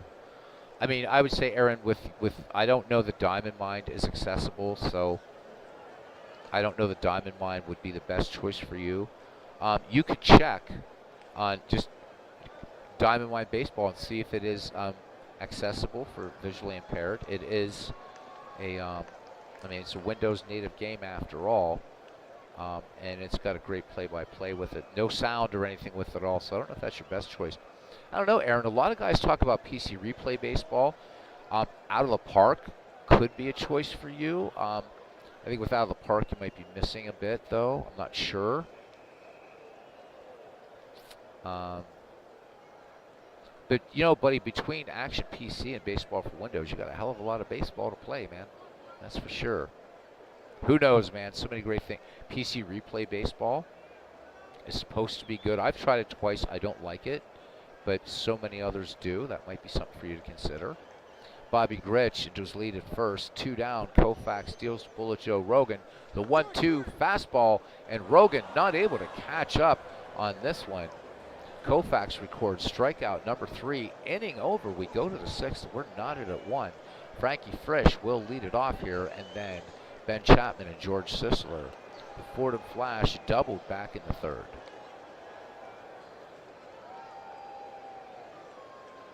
Oh, so there you go. World's Worst Gamer advising you, Aaron. He says that PC Replay Baseball has decent announcing, so it'd be something for you to consider. There you go. If you do work with that, Aaron, you probably want to try to find somebody in Discord that would do what I do with you and work with the games a bit. Again, I know Robbie Wartburg has PC Replay Baseball. If he'd be willing to be a gent and step up and help you if that's a game you decide. I will tell you this about PC Replay Baseball, my friend, is the seasons are expensive. They rarely, if ever, have sales. So you might want to consider your budget versus, but it's, you know, it's a good game. It's a good game.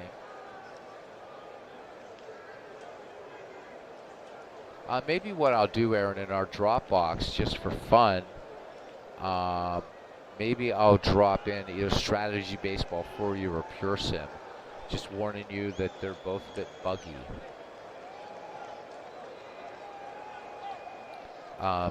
Neither of them were actually Strategy Baseball meant to be run on modern Sims or modern machines. It was, I guess it was a programming partner of Sean Sullivan. Strategy Baseball was abandoned, though. Nice game that had a lot of promise, but it's pretty much abandoned out there. And I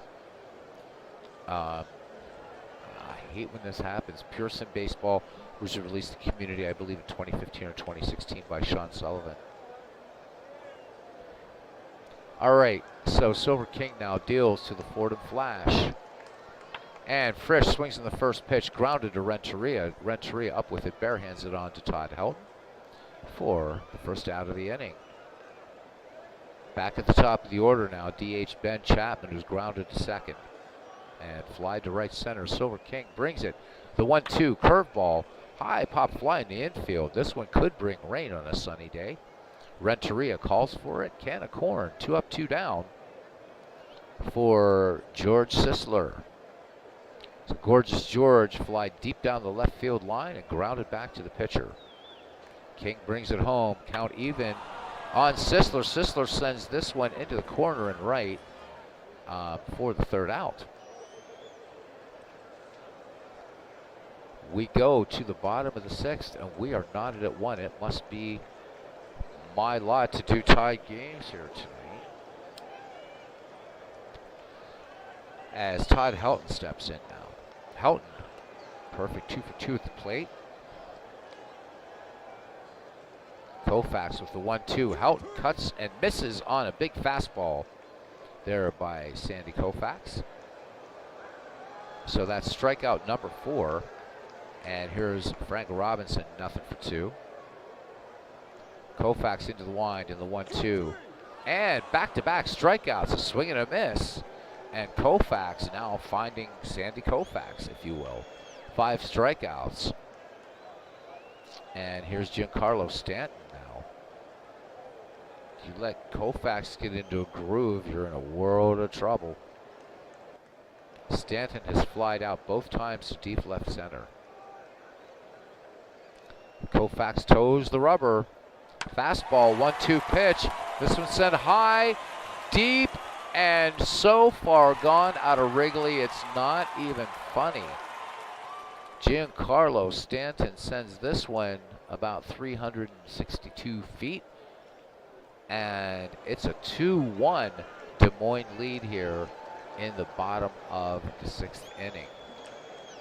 scoring very quickly back in the second. Ernie Banks with a solo shot, making it 1-0 Lumberjacks. Then in the fourth, Todd Helton, or I'm sorry, not Todd Helton, Edgar Renteria with a double, scoring Todd Helton, I should say. And then in the sixth, as you just saw, Giancarlo Stanton with the homer down the left field line. 2-1 now.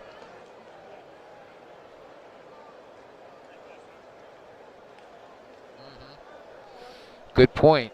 Robbie Wartburg does bring up a good point that PC Replay Baseball does have a demo that you could try. It's, I think, part of the 2014 season or something.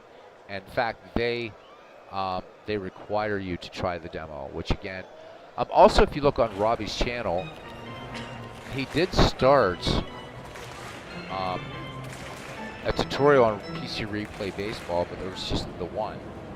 So maybe Robbie might be coaxed, Aaron, if you decide to pick up PC Replay Baseball. Maybe Robbie might even do a tutorial video for you, something very detailed. That game I can't help out on. I just did nothing for me. Kind of the way Action PC does nothing for Robbie Wartburg. He's not an Action PC fan. I think he's insane. Anyhow, Edgar, just kidding you, Robbie. Edgar Renteria, RBI double in the fourth. Koufax deals with 2 down, bases empty. Renteria, chopper to first.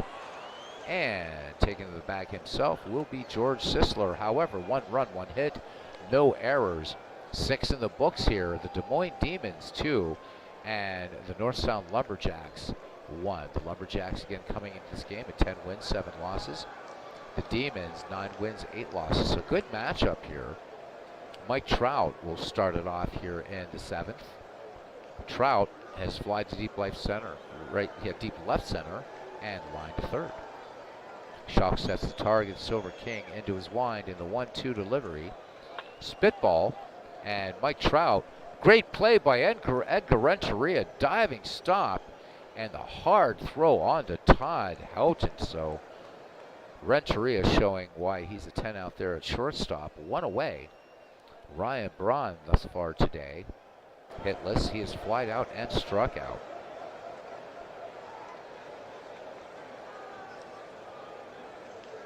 Here's the pitch from Silver King, the 1-0 curveball. Braun.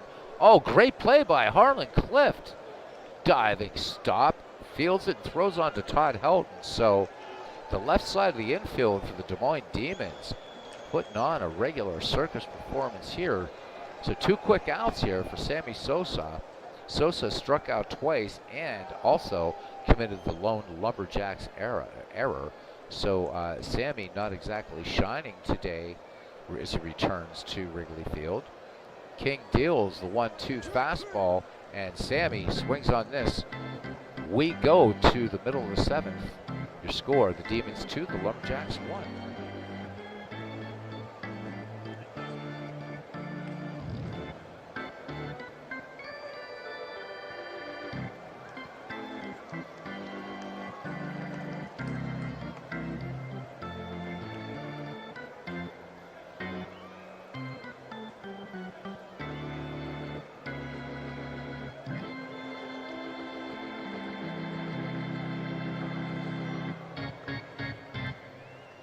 Little organ flourish worked out there in little 4/4 time signature change there. As actually the song itself is in 3/4. So there you go, a little music trivia for you. So World's Worst Gamer talking, let's see. So Robbie Wartburg here says, the main thing about PC Replay is Richard's registration system. Once a purchase is made, you have to give Richard your email, your machine ID that's located. Right, so you get a registration for a laptop, desktop, whatever. But World's Worst Gamer talking about Aaron, who is playing a 1990 replay in Action Replay. World's Worst Gamer saying to Aaron, glad you're having fun with it. It'll be a long time before I get to 1990 in Action PC, as he is now playing seasons in order with that game, and he's currently in 1930. Yep, gonna be a while. As Robbie Says also the tutorial he did on PC Replay was back before he fell in love with baseball for Windows. Robbie, I thought you did that after, because you found my channel in Super Bowl night 2019. Unless you did that before I ever saw it. Regardless, it's a good tutorial. Watched it, and so I know Robbie still has the game, Aaron, so if that's something you decide on, there you are. Andrew Jones, nothing for one. Koufax deals the 1-0 delivery. Jones swings, then this one line to third. Great play by Frankie Frisch. I mean, I love baseball, but I'm not going to buy every baseball game that's out there. I've really got to feel something with it, and I don't know, maybe someday, third time's a charm, who knows. Bobby Grich, 1 for 2, singled up the middle back in the 5th. Not knocking the game anybody plays. So many people love the game. Koufax with 5 strikeouts deals to Bobby Grich. High pop fly in the infield. And ranging out on the grass at short is Mr. Cub to make the catch. So 2 up, 2 down for Ray Schock, who is nothing for one. He's walked and flied to shallow left center. Roy Campanella sets the target for Sandy Koufax. Here is the wind and the delivery. Curveball missing just inside. Koufax not getting the call. His 3rd walk now to accompany 5 strikeouts, and Ray Schock aboard back at the top of the order for 3rd baseman Harlan Clift. Clift nothing for 3. 2-1 Demons lead here in the bottom of the 7th inning. Koufax throws over. Schock back ahead of the tag. Bullet Joe Rogan waiting on deck should Harlan Clift get on. North Sound battery ready. Here's the delivery to Clift. The 0-2, and Harlan Clift becomes the 6th strikeout victim of Sandy Koufax. We go to the 8th. The Demons holding on to a slim 2-1 lead. Robbie did have a dead ball league thing going on in PC Replay. Yes, he did. And D. Scott Howard going up with the pink glove of misery, as Steve Tate calls it.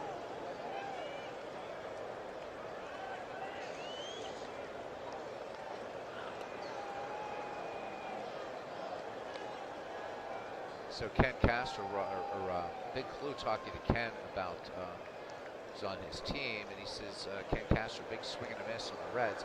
No Heine growing the set, so stuck up the man. Casco is the 3rd base for Cincinnati.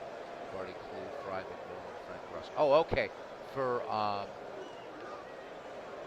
the big swing against the Reds. Okay, for the lineup he's making for Ken Castro.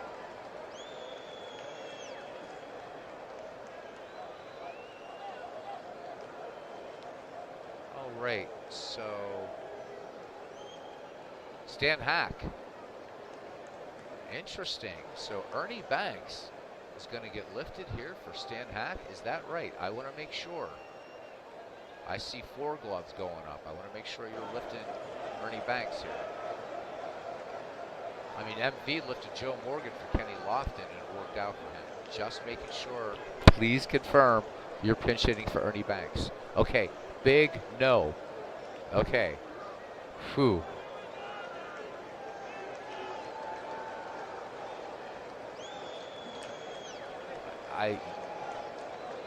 Hack for Snuffy Sternways. Okay, thank you. Good. I thought you lost it there for a second, D. Scott.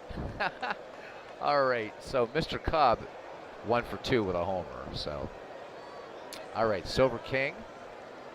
That's been a strikeout battle between these 2 pitchers. Silver King is with 5. Sandy Koufax has struck out 6. King delivers to Ernie Banks. Banks swings, long fly ball to left. Frank Robinson has it measured at the track. Snuffy Sternways will be called back to the dugout, and Stan Hack will come in to pinch hit. So Stan Hack, acquired by the Northside Lumberjacks from the Chicago Cubs. Stan Hack, last season, a .311 average, 4 home runs, 64 ribbies. Good contact hitter, Stan Hack. However, this season, just off, used mainly, it looks like, in pinch hitting duties for Stan Hack, with just 12 at bats. 1 for 12, just 0.83.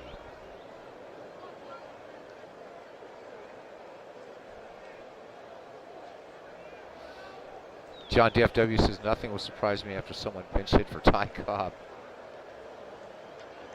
Yeah, Stan Hack is a heck of a hitter.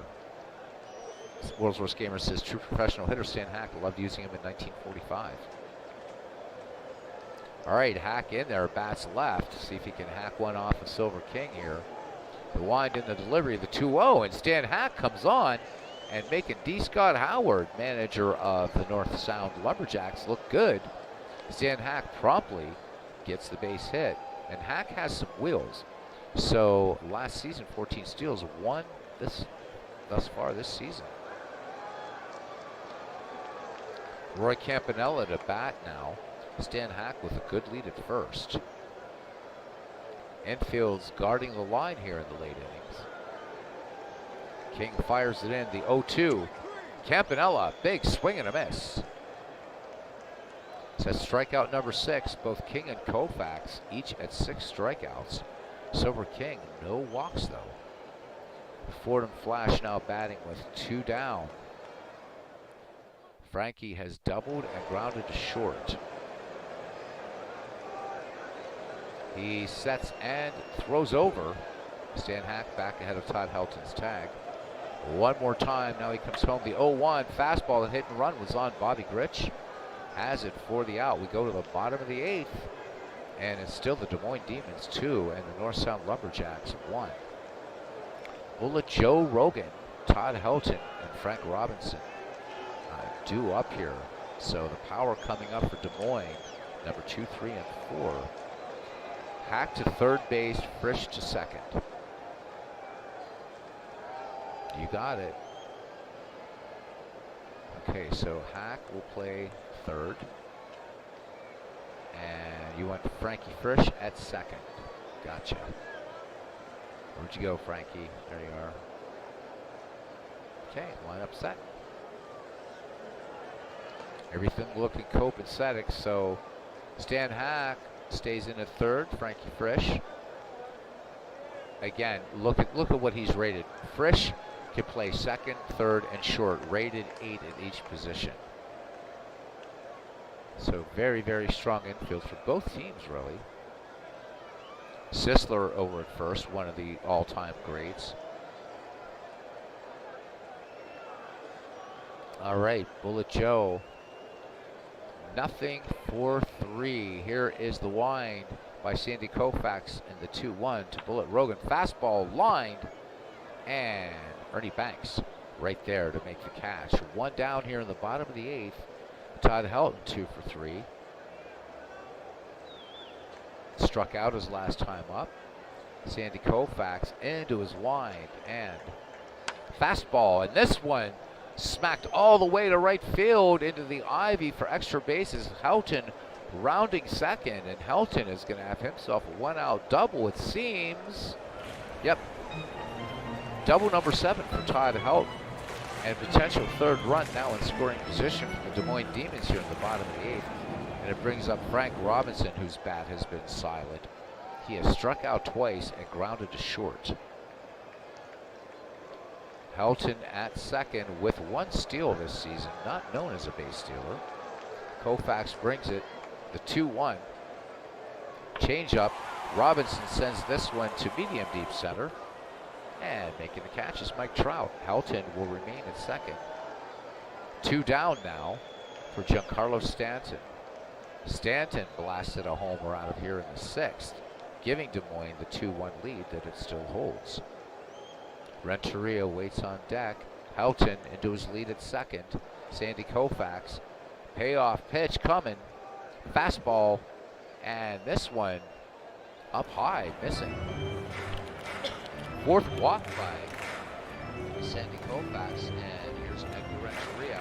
Helton in second. Stanton in first. Renteria, RBI double scoring. Todd Helton back in the 4th. Campanella out to talk to Koufax, now back behind the dish in the 0-2. Curveball. Renteria, hard ground ball to first, and there's going to be an error at first base. Sisler making the error. That's his 4th of the season. So the E3 loads him up for Andrew Jones. Jones, nothing for 2 in the game. The center fielder also walked back in the 2nd. Helton at 3rd, Stanton at 2nd, Renteria at 1st. 2 away here in the bottom of the 8th. And the Lumberjacks need to stop it right here, right now. Koufax with the 0-2. Jones. Big swing and a miss to end the inning. So Koufax gets it done. We go to the 9th. The Lumberjacks with 3 chances to tie it up, and they're bringing up the top of their order. Ben Chapman, George Sisler, and Mike Trout. So Turkey Stearns to hit for Ben Chapman. Is that correct?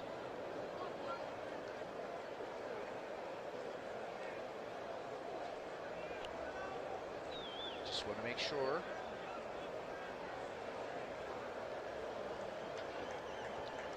It is a hell of a game so far. Gotta agree with you there, World's Worst Gamer. All right, Turkey Stearns will come in. Great Hall of Famer from the Negro Leagues. So Turkey Stearns last season, .335 average, 29 home runs, 20 steals. Really, what a great player to have coming off your bench. Stearns having a good season this year, hitting .296 with 3 home runs, 8 runs batted in for Turkey Stearns. Silver King will be facing Stearns, Sisler, and Trout. Stearns bats lefty. Let's have a quick look here at Turkey Stearns. What a beautiful card this one. Looks like a painting, an illustration of some sort. So Steve Tate found these and put these in this beautiful template. They created just wonderful, wonderful picture of the great Turkey Stearns. All right, Ray Schalk sets the target. Silver King ready to deal. The 0-1 fastball. Fly ball to center field. Andrew Jones backpedals and makes the catch. 1 down, and here is George Sisler. He is nothing for 3. We'll hold on to see what D. Scott wants to do here with a 2-1 lead. Do you pinch hit George Sisler?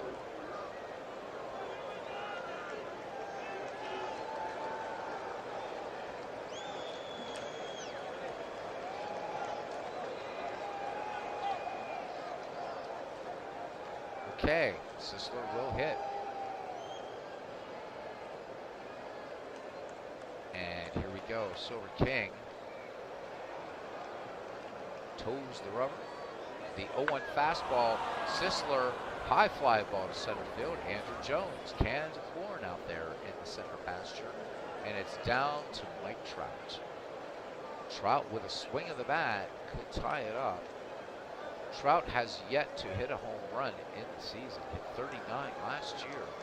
Trout has flied to deep left center. Line to third, grounded to short. Top of the 9th, 2-1, Demons lead. Schalk sets the target.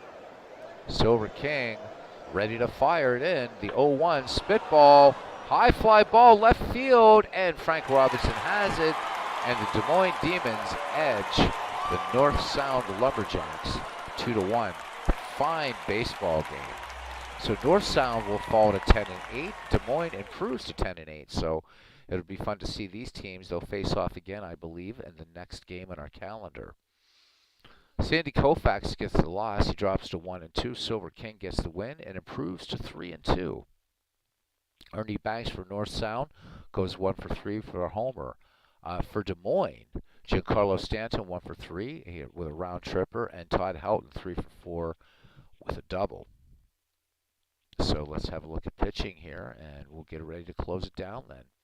Koufax went 8, 1 earned run. It was a home run. Walked 4, struck out 7. So an ERA for Sandy Koufax of 4.55 right now. For Des Moines, Silver King goes 9. 1 run, it was earned, and he struck out 6, no walks. So even though they're giving Sandy Koufax a plus for the stuff, Silver King obviously pitching the better game, going all the way. Let's look at our miscellaneous. Your MVP is Silver King, well deserved, and game-winning RBI, Giancarlo Stanton. And that's it. That closes out May 1st. So final look at the standings here. So Detroit pulling away a little bit now. 2 games up on Hawaii. So Detroit, 12 wins, 5 losses. That's Steve Tate's team. Hawaii and Mudville, 2 games back. Hawaii at 10-7, Mudville at 11-8. North Sound at 10-8 and 2.5 out, along with Des Moines. At 10-9 is Jersey, 3 games back, along with Manchester. So those 2 teams tied. Cleveland at 9-10, 4 games back. Badlands 5-13, 7.5 back, and Arlington having not a good start to May as they continue their trying to find their way. It's 4-14 for them and 8.5 back. But again, it's only the beginning of the second month of the season. Not going to count anybody out. Tomorrow's games, whoever does them, I'm guessing it's going to be MV. We'll see the usual suspects: North Sound versus Des Moines, Mudville at Cleveland, Jersey at Detroit, Arlington at Hawaii, and Manchester at Badlands. So while we're talking here, so D. Scott's saying that ends the 5-game winning streak. Good game. Koufax still coming back from an injury. Yeah, it definitely was a good game. One of the better ones I've done on here in this Howie Shanks League. Let me close this and let me get the box score out to Discord.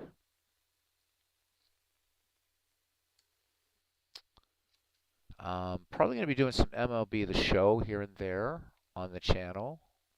So kind of like just when I do Ernie Harwell, it's kind of nice to have, just that experience of listening to the radio. Now to be watching some telly. So right now I'm just using some random all-time greats roster I found on MLB The Show. So that will be coming up, not tonight or tomorrow, but it will be coming up in the coming days. A little bit of MLB The Show. All right, so I'm exporting games for May 1st. Always helps to do these. Always helps to do the sound effects. Always remember that. Right? Okay, export, and we are calling this 1st May. And begin export. And that one's done.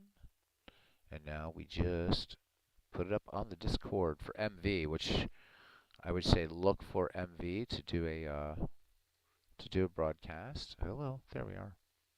Better on this side.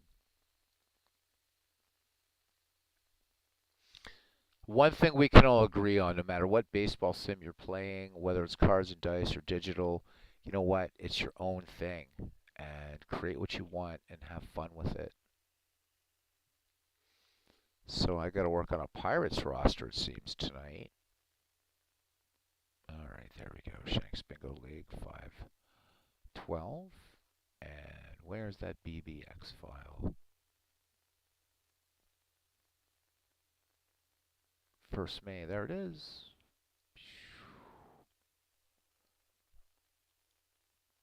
And bang. So that's already for either Steve or MV. All right, back to it. I'll be available for a little while tomorrow, Aaron. Yep. I definitely will. So John DFW doing some 19. He just finished that great 1965 World Series replay, and the Twins won. Pretty cool. D. Scott Howard says this league is great fun so far. Thanks, guys. Well, thanks goes to you as well for being involved in it.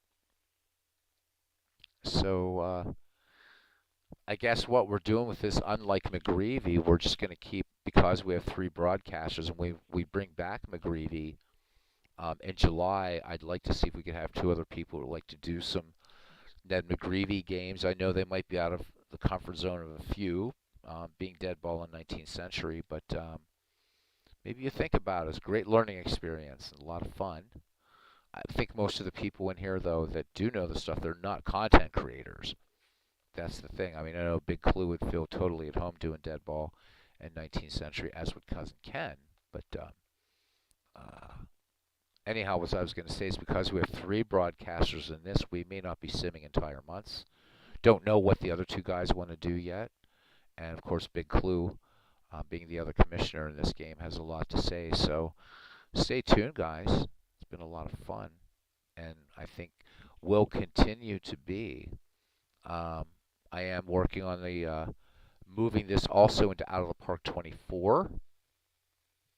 So I will do a tutorial on that once I'm ready to get going on that. So the Shanks League will move to Out of the Park 24, unofficially, of course. It stays Action PC official.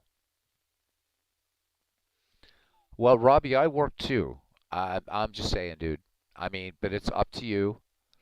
You know, if you don't want to broadcast, that's fine, man. I mean, I work 45, 50 hours a week sometimes, but, you know, I get it. That's fine. Midlife Crisis says the Phillies cut their magic number to 3 with 5 to play with a 7-2 victory. All right, Phils. There you go. And John DFW said it was Braves 6, Pirates nothing. Now it's tied up at 6 in the bottom of the 8th. Go Bucks. All right. Okay, so PC replay is not accessible to you. All right, Aaron. I don't know what other digital games are out there. If Diamond Mine might be, but again, there's no sound, so you'll have to listen to your narrator for that. John DFW says he used to record some games and post to YouTube, but I haven't done that in a few years. 77 Cubs are very good, horrible defense. Now, Robbie, I get it. You know, you work. I think it affects us in different ways. You know, usually I get home from work, it's like I got to do a game, but you know, we're different people, man. It's all good. Ken Castro saying Yankees 6-2 over the Red Sox in the franchise set. Joe D with 2 homers and Lefty Gomez, a Hall of Famer that we don't get a chance to talk about too much, gets the win. Dutch Leonard with the loss. Out of the Park does not have a demo, Aaron. I don't think. I can double check Steam, but I am almost positive it doesn't. So let's have a look. I don't think it does. We have to wait as Steam is waking up here.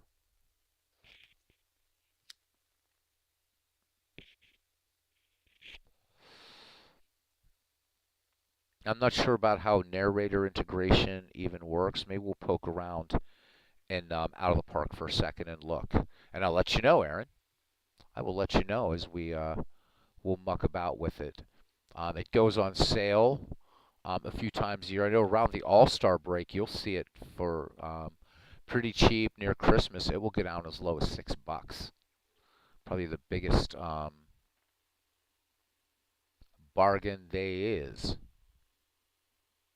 So let me close down Action PC. Cousin Ken getting a little bit more hale and hearty. Will be able to return to the KCCL playoffs pretty soon.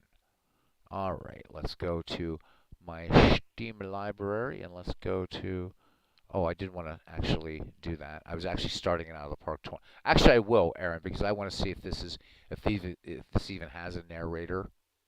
Which, of course, if it doesn't, or I mean, like a built-in narrator, you can still use it. Windows native game. So let me see what it has, and I'll let you know. World's Gamer asking if anybody bought themselves a sports sim for their mom for Mother's Day. I almost. You're good to go for the KCCL this week. Awesome, man. Want to get back to that. I'm missing that. Got to fill in that McGreevy itch. Oh, we have a new patch, by the way. Yay! Thank you. Tell you what, a lot of people were afraid that when Out of the Park Developments was taken over by a much larger company, they keep this game up to date and very responsive, and a much bigger company than DK Sports. Got to give some love to Out of the Park. Let me see if we go to settings, interface, music. Boy, expert. What do we have here? So online, export field delimiter, blah, blah, blah, blah, blah, blah. 3D and face gen. I don't have any troubleshooting I have to do. Wow, I really, really don't know. I mean, I'm surprised that PC Replay Baseball wouldn't work with it because it's a Windows native program. Might have something. I mean, because Baseball for Windows works for you. I'm surprised that PC Replay doesn't work. What did we want to see? We wanted to see if this had a demo. I don't think it does. Let's go to the store page. And it does not. It does not, Aaron, unfortunately. And right now it's still on sale for full price and worth every penny at $40.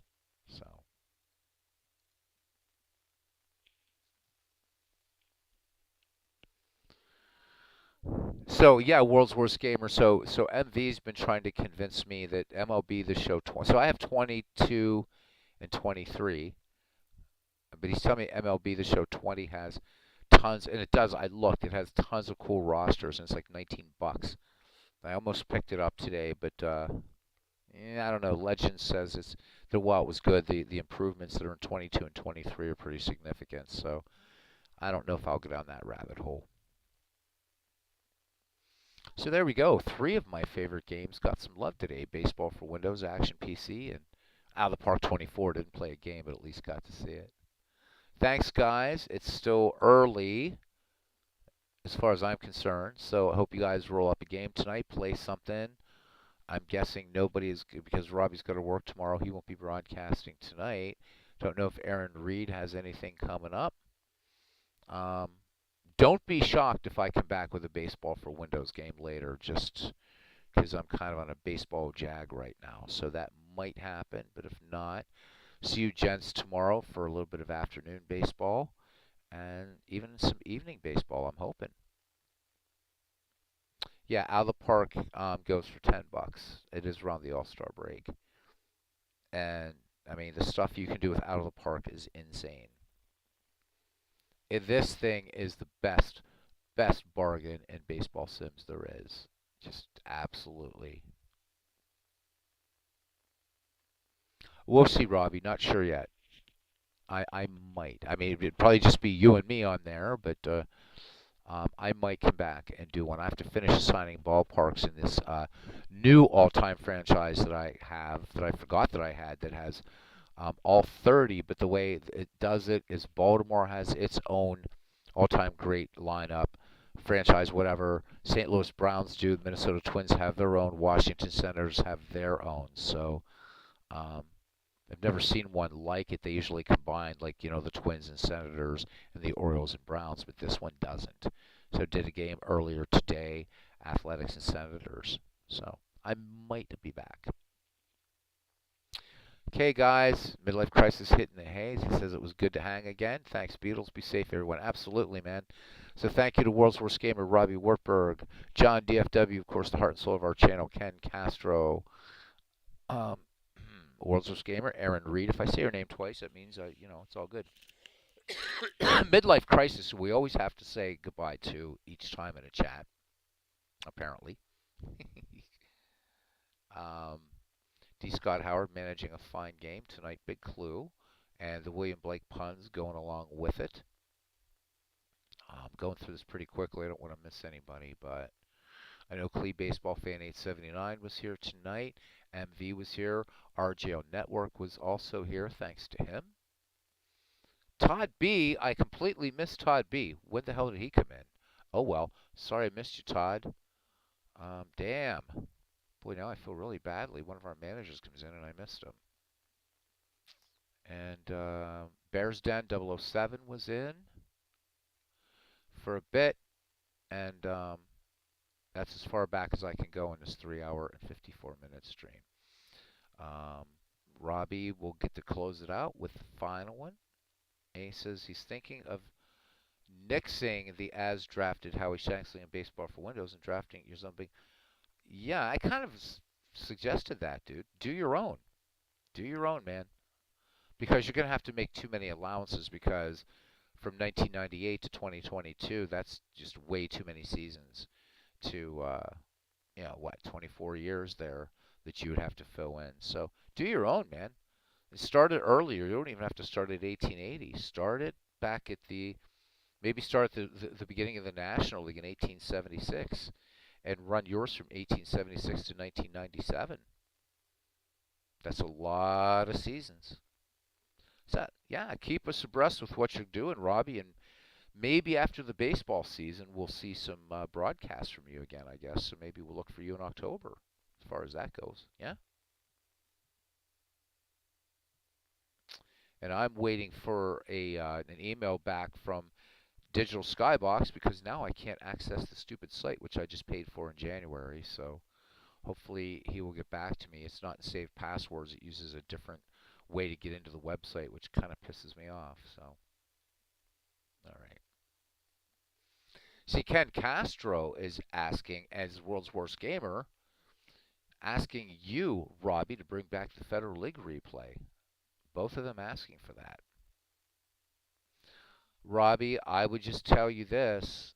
Be careful about random micromanagers because those are AIs. And if you put a non-AIM micromanager in an AIM schedule, it's going to be a disaster. You don't want to do that, man. So make sure that you at least try to match your managers to the era, or at least, try to mix it up a little bit. But the one thing I would say to you is don't just randomly assign a manager. Make sure that they're, and you should play AIM anyhow, and make sure they're AIM managers. That's if you want any advice from somebody who's been playing this game for a while, Baseball for Windows would be that. Because you will get really, really bizarre results trying to mix a non-AIM into an AIM schedule. Okay, good man, Robbie. Good man, good man. All right, guys. Till next time, thank you, each and every one of you. We had some pretty good attendance tonight. I think we spiked it around 11 or 12 at one point. 11. So not bad for this off-kilter little channel that we have all created here as a community. Till next time, whenever that is, see everybody around the batting cage.